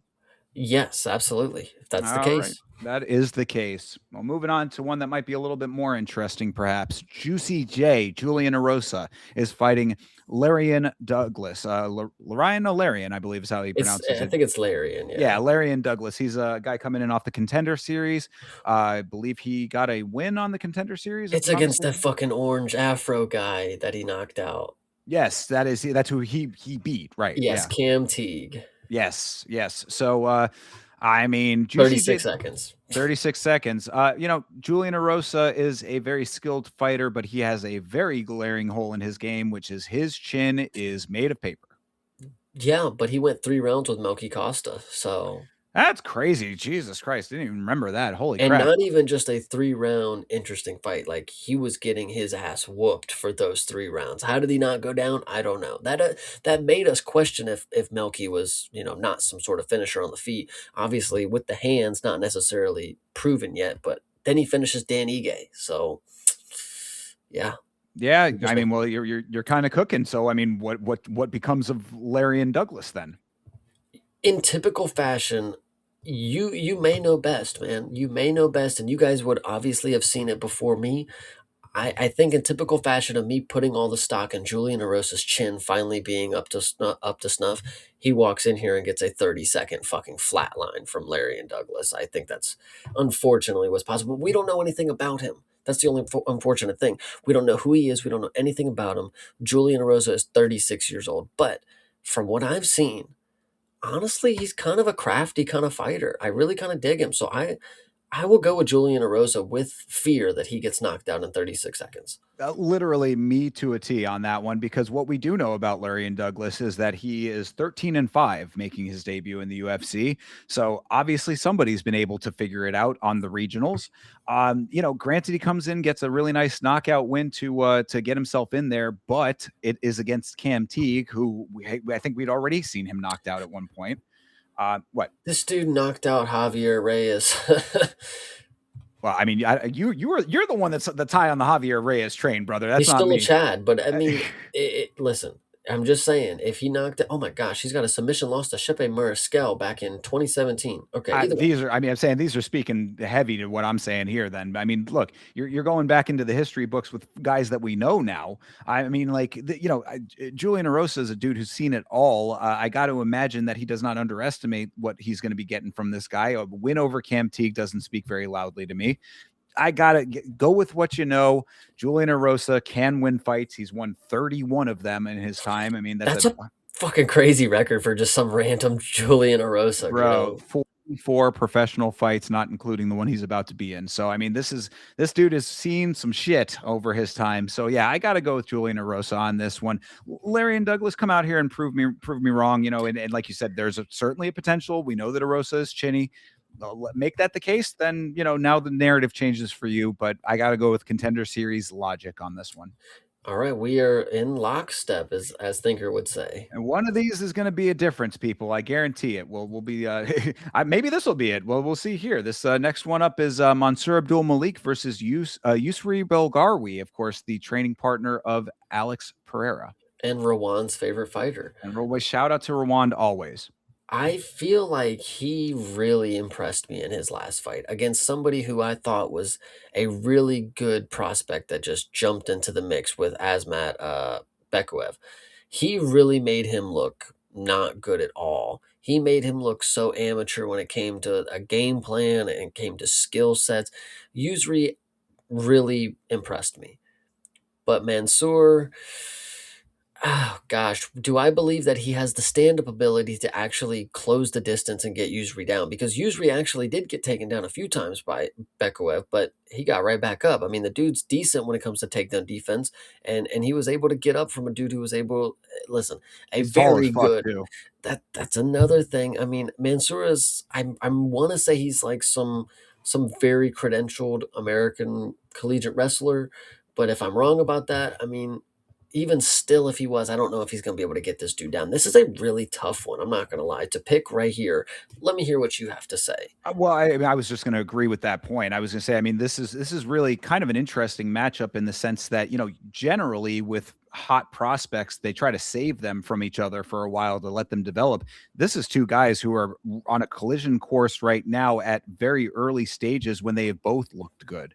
Now, what I will say is Belgari did not look great on the Contender Series. He had a couple of issues there that gave me pause, but in the organization, he proved a lot better than I was expecting out of him. Mhm. So yeah, this is a tough fight to call.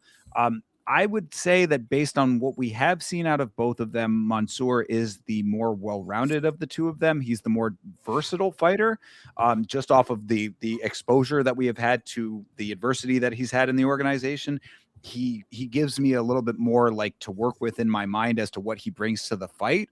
But that being said, Yusri leans on his skill set in a way that makes him very effective. So I mean, I wish I could have given you more to go off of, but really it's just to say that this is a very tough match to call and two very skilled fighters going at it early in their careers in the UFC.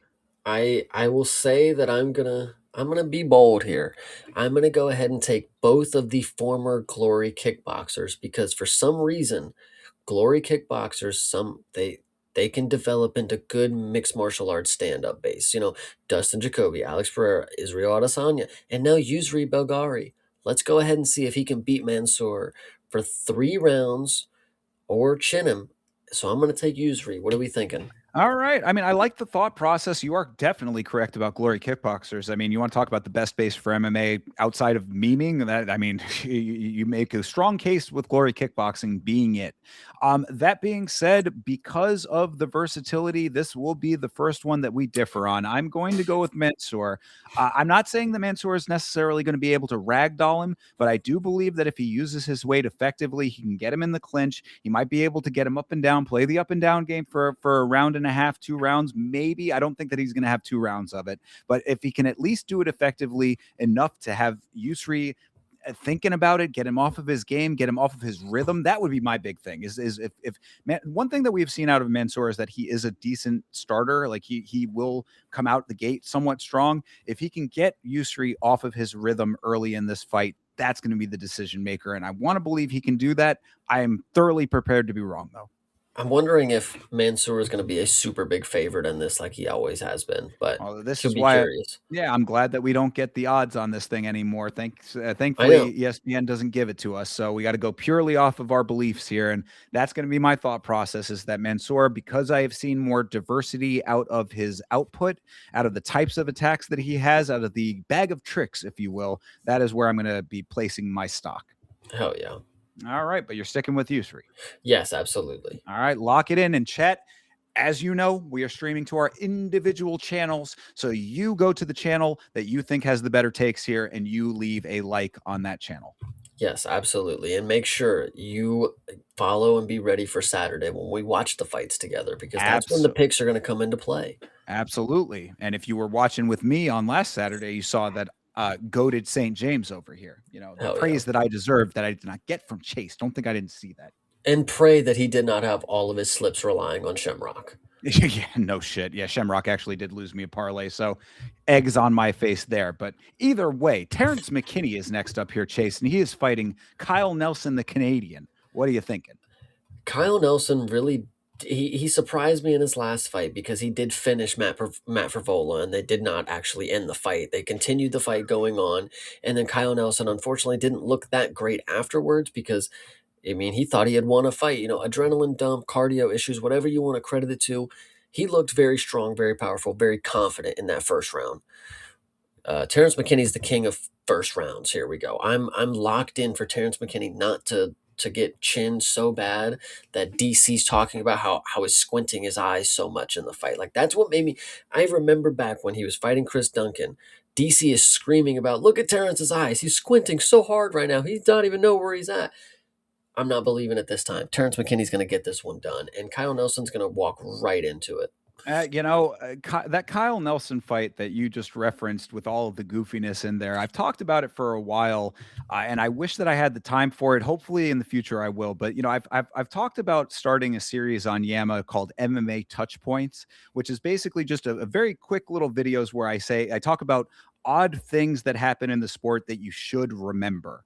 That fight right there is certainly a candidate for that series because good Lord, was that a weird set of circumstances that ended up with Kyle Nelson somehow getting the victory after getting the victory, right? I mean, Yeah. it was very weird how that all worked out. But either way, that does not play the factor here. What you said about Terrence McKinney is more to the point. This guy comes out very strong. The only thing that I will say is that Kyle Nelson does also start somewhat strong. So this could be more competitive than people are giving it credit for. And we know that McKinney is kill or be killed, much like Uros Medic. That means that you can be killed at times. I'm not thinking that Kyle Nelson is of the caliber that's going to come out as strong as McKinney. So I am also believing that Terrence McKinney wins this fight. I think he overwhelms Kyle Nelson early, gets the job done. I don't think that this sees a second round the same way that many of his fights don't. So you're taking Kyle. No. I'm taking Terrence. Oh, okay, gotcha. Sorry, Yeah, I was actually a little distracted by this comment because I think it's a perfect thing to talk about. MMA touch points from Hydra here. MMA touch points would be a perfect original content for shorts, of course. But sure. then Tyler Betts here, MMA touching tips would be also very good for content. Either way, I mean, whatever's going to get the views, brothers. Absolutely. So yeah, no, this will be a fun one. Damn it, though, we're back to picking the same one. So I that's just know. how it goes. Kyle Nelson does have the potential to be surprising in this circumstance. I would not be surprised if he does have the wherewithal to navigate the McKinney onslaught. So, I mean, this could be another one where I'm kicking myself here. I mean, of the Canadian fighters, I think that Kyle Nelson is one of the better current crop that we have. So, I'm not trying to say that oh, this should be a walk in the park for McKinney. More of what I'm saying is that I think that the overwhelming nature of what McKinney brings to the equation should be enough to get the job done, but be prepared for an upset. Absolutely. All right. Well, moving on down to the prelims. Hey, Ignacio Bahamundes is back and he's fighting Tofik Musayev. Oh God, I do not like this fight. This fight is not necessarily as interesting as it seems, but I think it might be fun because Tofik, from what I know, is a striker, and Miktabek was able to expose his grappling very easily and, almost rip his fucking shoulder off. Ignacio has good grappling, but that's really only if he gets down to it. I don't think that we're gonna get more of a grappling fight here. I think we're just gonna have two strikers, but the thing is I think Tofik might actually surprise us a lot more because we haven't really seen what his stand up really is like. Like what is he bringing to the game? They clearly wanted him in the UFC for Azerbaijan, for the representation, of course, but he must be a decent level striker for them to have thrown him into a pay-per-view against Miktabek. Like there was some sort of opportunity that they saw for him to win.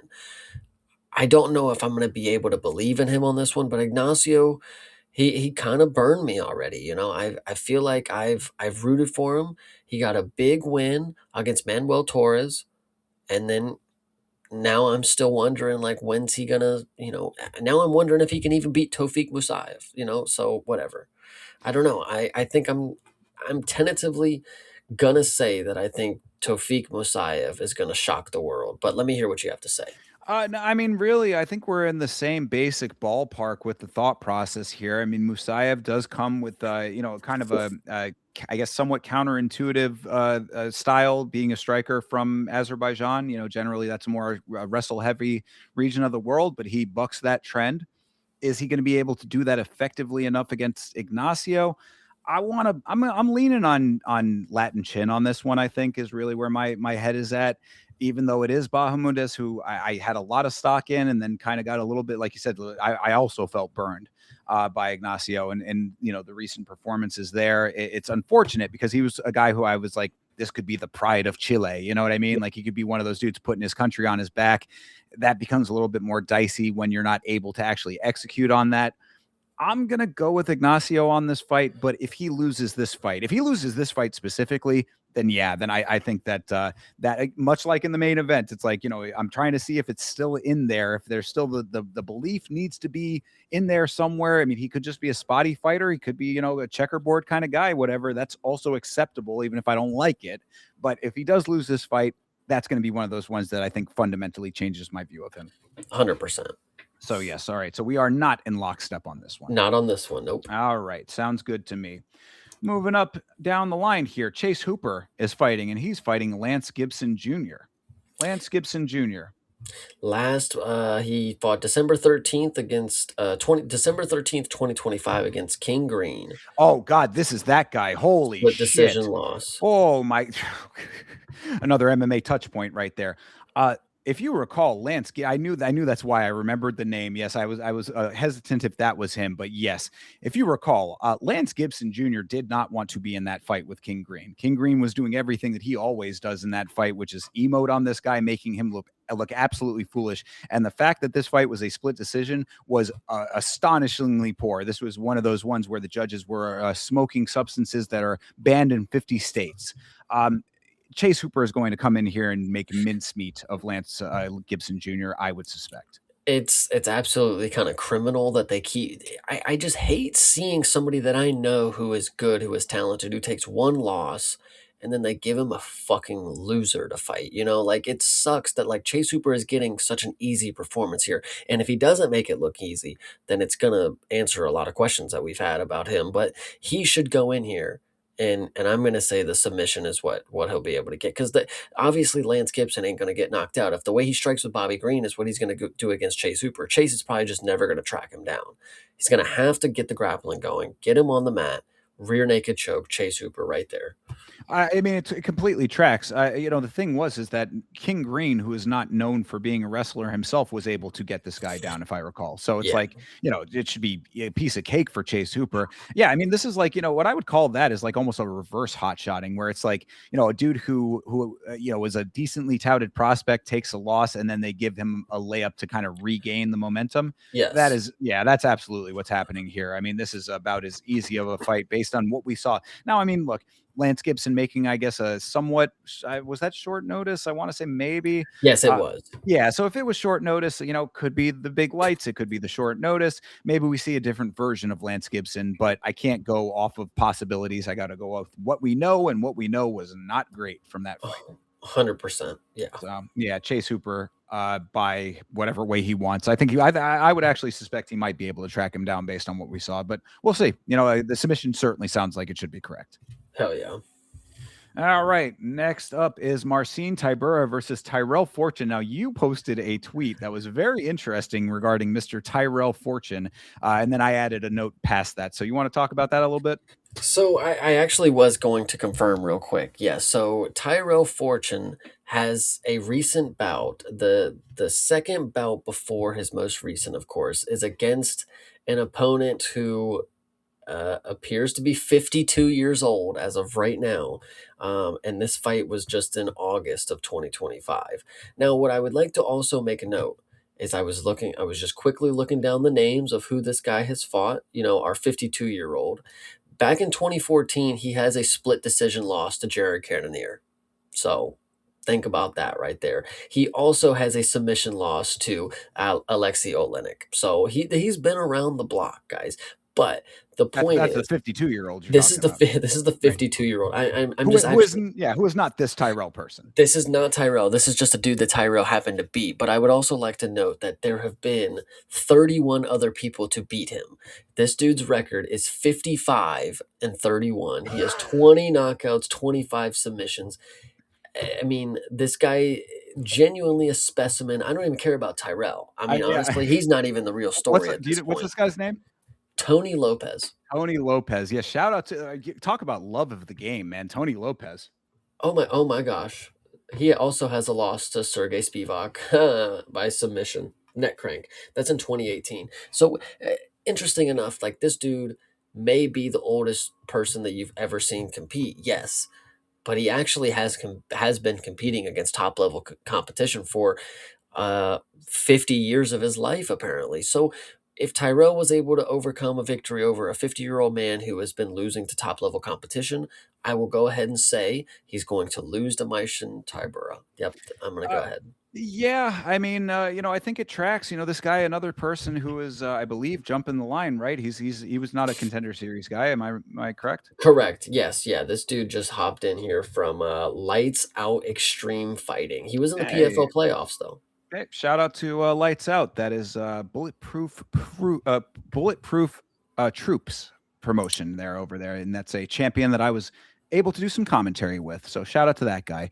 But yes, Tyrell coming in, jumping the line against Tybura, who we've seen make prospects look bad. Mhm. I mean, this is a guy who's been around and is actually a pretty goddamn decent fighter in the big picture, but decent is about as good as I would say it goes for him. He should be able to get this win. I mean, I don't think that look, there might be one of those kind of thought processes where okay, new blood, maybe it poses new challenges, but Tybura has seen all of the challenges. Yeah, I again, I don't know anything about this Tyrell dude. I know that he beat a 52-year-old opponent, and that's about it.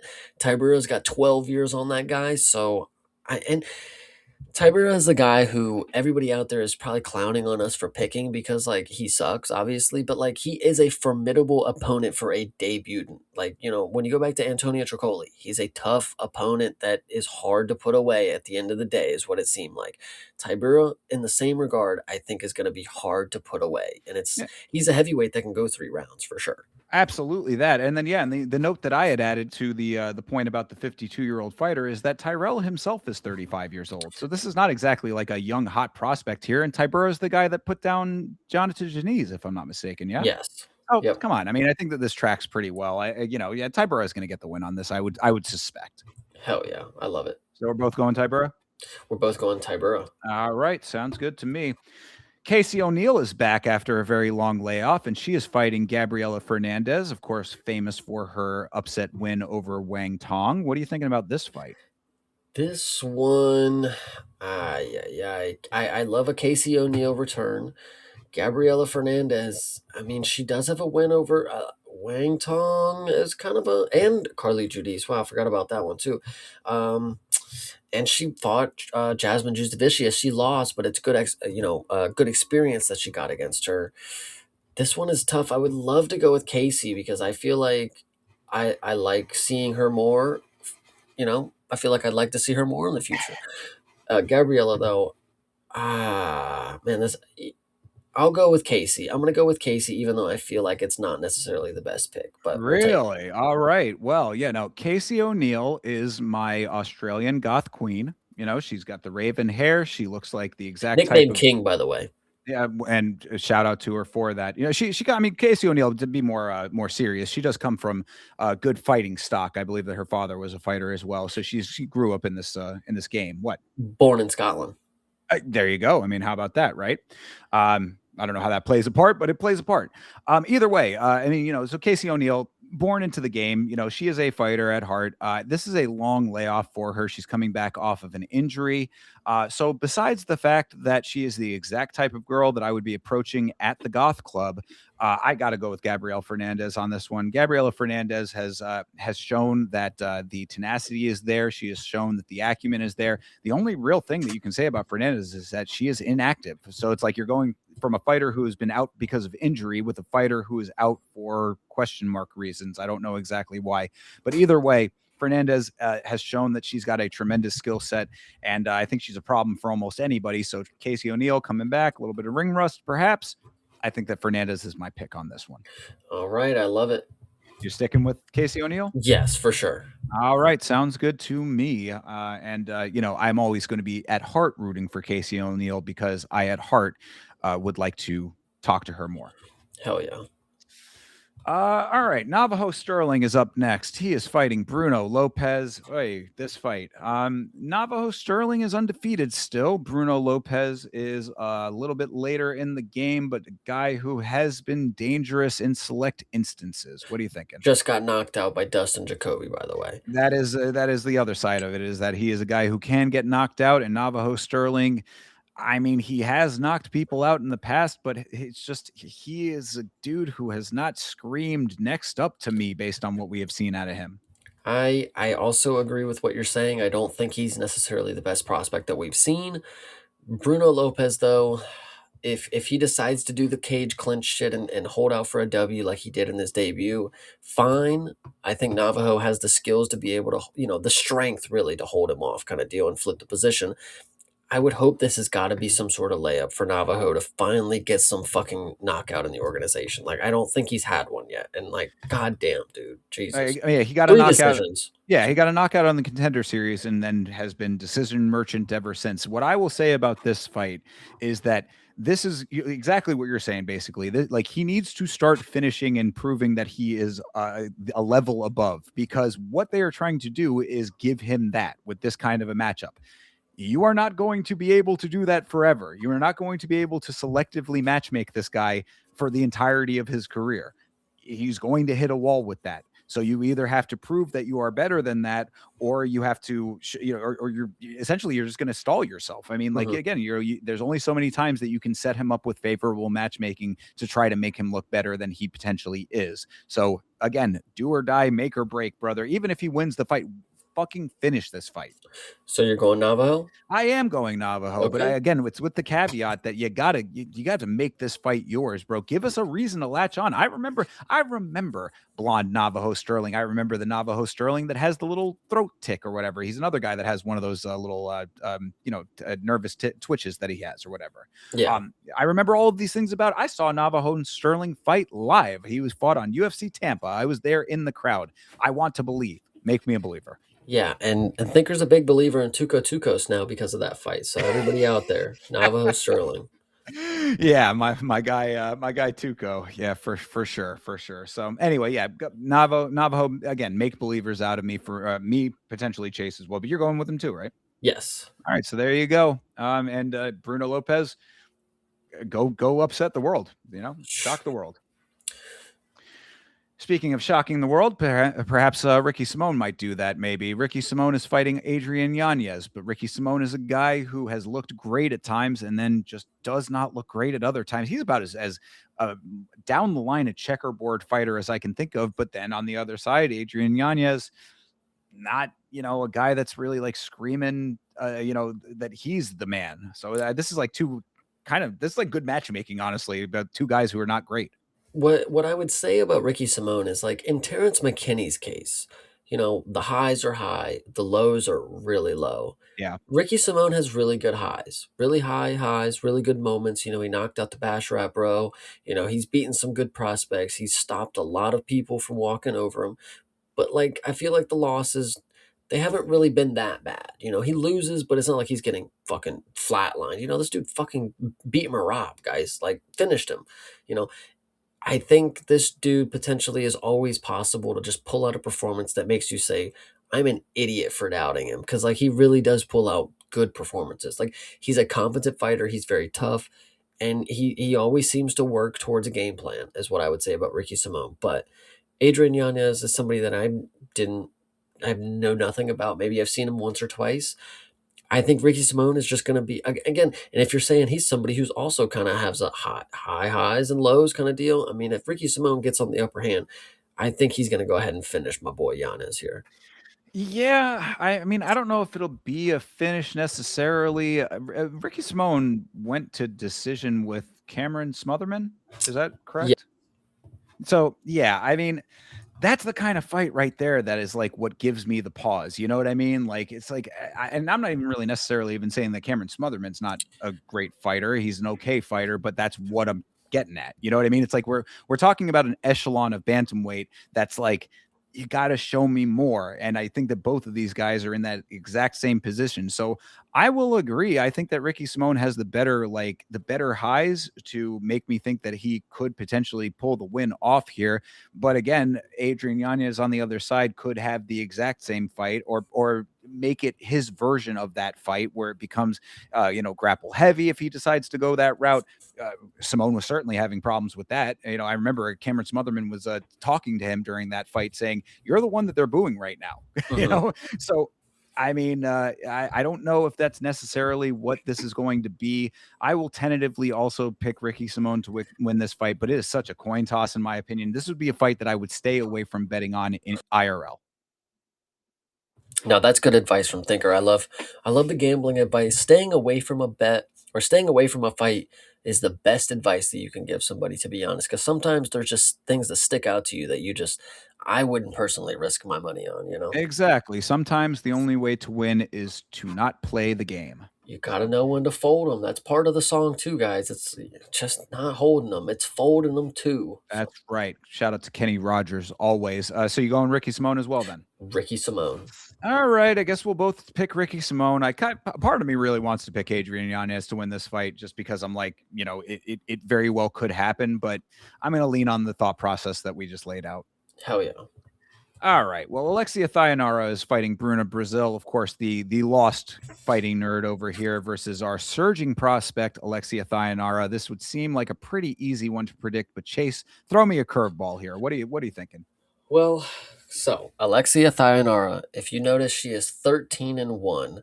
Her one loss is to Bruno Brazil by a guillotine back in 2019. So, does that change the way that you view this fight here? It certainly is the curveball that I was looking for you to throw. However, no, it does not change my opinion whatsoever. Early loss is supposed to be taken early on in the career, and you're supposed to grow from it. And what we've seen from Thayanara since then has been pretty impressive work. So I actually agree with you wholeheartedly. I think Thayanara is somebody that you should really look out for in the women's division. She's very competitive. She's fierce. She goes in there for a finish. I really respect that. Bruna Brazil, I would love to just give a round of applause to everybody in the war room for giving me one more opportunity to see this woman compete, because I've said this before, guys. I've come around to notice Bruna Brazil is one of the more attractive women in this organization, and I give her plenty of props here. Shout out to whoever got her on the second fight of the night. I'll be eating my Vindaloo and I'll be watching Bruna Brazil. I'm having a good day. fair enough. I mean, it very well could be the last time you're watching Bruna Brazil, because she is 11-6. So one more loss is probably not going to fly. But yeah. So you're picking I'm Thayanara taking to win? Thayanara. Yeah, Yeah. she's gonna come out here with a different game plan. She's gonna be able to. Bruna Brazil is just too passive the way that we've seen her. I don't think Thayanara must have made some rookie mistake that got her stuck in a guillotine. So That's what I would suspect too, because that was going to be my other note, is that a guillotine from Bruna Brazil back then does not track nowadays. I mean, she's not out here trying to sub people very often. She honestly, it's kind of crazy that she is a fighting nerd, because she does not have the instincts that come with being a part of that camp. Even for the lesser fighting nerds, like they generally have pretty decent fight IQ in a broad sense. She just does not. And mhm. that, I think, is kind of where the thought process lies. Alexia Thayanara is on the come up.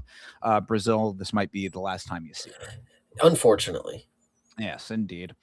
All right. Well, moving on to the first fight of the evening here. This is Kangji, Zhu Kangji versus Marcio Barbosa. I believe Barbosa is coming off of the Contender Series, and Zhu Kangji, I do not recognize the name. Talk to me, Chase. Well, there's one interesting thing. I'm going to double check real quick for Marcio. Yes, he is from the Contender Series. He got a first round knockout in 4 minutes and 14 seconds. The thing that is interesting to me about Zhu Kangji, and this has nothing to do with the fight, but his first official opponent listed on ESPN for his pro record, there's no name, there's no way of victory. All that we know is he lost. There's no time, there's no round. He lost in Chin Woo Men 2016-2017 Season A Team Rises Together. He lost. I know that for a fact. He was his first pro bout and he lost. But I don't know to who, I don't know when, but he has 12 knockouts. He's never been knocked out. He's only been submitted once. So Is the loss in the room with us now? I know, right? It's pretty crazy that this is something that ESPN would have on their page. Maybe Topology feels a certain way about that one. I don't know. But as of right now, you have two dudes that we know nothing about. One has 21 wins. This goes back to what I was saying. When you go to the Contender Series, on the opposite end of the coin from our guy from China here, you have the stereotypical Contender Series guy who's South American with plenty of bouts. You know, he's going to come in here. It's not like he's 7-1 or something like that. Like, I'm looking at the names here. I'm not seeing anything too crazy. Oh, Caio Machado, that's a dude that was in the UFC. He beat True. him. Hmm. Um, and yeah, that's about it. Felipe Oliveira, is that the dude that just fucking fought? No, never No, mind. I don't think so. No, okay, so yeah, I mean, just coin flip. Honestly, I would say pick your favorite thinker because I have no idea who's going to win this one. Well, what I will say, you talk about the records here. What I have come to recognize, and I think we've talked about this before on the show, China just racks up the fights. Like these Chinese fighters come in with these crazy records. It seems like they're fighting all the time over there. That gives me pause to put my backing on Chinese fighters because what I see out of that, or what at least the thought process is that they are fighting primarily in their home region, and that does not lend themselves to a diverse pool of competition. I think that they are homogenized to a certain degree, where they are fighting very similar opponents with very similar skill sets and very similar skill levels. And because of that, Marcio coming in with 17 wins on his record, I would suspect at least, and I cannot confirm this necessarily, but I would suspect that the competition pool is a little bit more diverse, a little bit more things to think about with who he's dealing with. The types of fighters might be a little bit wider sweeping there. And the other point that I will make is that because it is a coin flip and because we've got one guy coming in off the contender series and one guy who's coming in fresh to the organization, this is essentially a contender series fight in and of itself. So Yes. that being said, it still is a coin flip. You can take what I just said and extrapolate it however you'd like to. My thought process when it comes to a fight like this, based on those circumstances, is go with the Brazilian. Oh, That's what I'm thinking. So now, granted, you said he's never been knocked out. Is that yes, correct? no, yeah, yeah. He's got 12 knockouts, never been finished. I'm sorry, no, that was the no, Yeah, the this Chinese, right? the Chinese guy's 12 finishes, never been finished. The Brazilian guy's 14 knockouts, two times he's been knocked out. So So I mean, a little bit more kill or be killed, perhaps. Yeah, I'm gonna go with the guy that's I'm going with the dude who came at the least that I've seen knock somebody out and you've with my seen, own eyes. you're taking Brazil. I am taking Brazil. I will take China here. I like it. All right. Well, then there you have it. I mean, a couple of we ended up differing on a few of them. So not many, but a couple there. So, like we say, like the one that you thought had the better picks here, and of course, you can hang out with either of us individually on our individual watch-alongs this Saturday for this event. You can find me at youtube.com/@Yama Show and Chase. I know you can tell them where they can find you. Obviously, Saturdays we will be watching UFC, and on Fridays we will be watching One in the mornings. And of course, make sure to keep up because we will be starting the Tops collection on youtube.com/@CP Smalls, of course. Absolutely. Definitely be tuning in for that. Be tuning in for Chase's Street Word show as well when he does that program. A lot of good stuff going on Chase's channel. You can find me on Instagram and on Twitter and on Facebook at Yama Show. And of course, you can go to yamashow.com, YAMMA show.com for all of your Yama and last week's fights merchandise needs. Go over there, cop yourself something. Indeed, a lot of good stuff for you to have over there. And of course, guys, you got to make sure that you are tuning in tomorrow at 9:00 p.m. Eastern Standard Time when myself and the great Chase Parton are going to be reviewing the classic film Bloodsport for your viewing pleasure. Make sure you hang out with us for that. We aren't able to interact with the chat as much, but trust we have a great time doing these MMA on film reviews. So until then, guys, we will see you tomorrow, but you guys have a great rest of your night, a great rest of your week, and as always, fight on.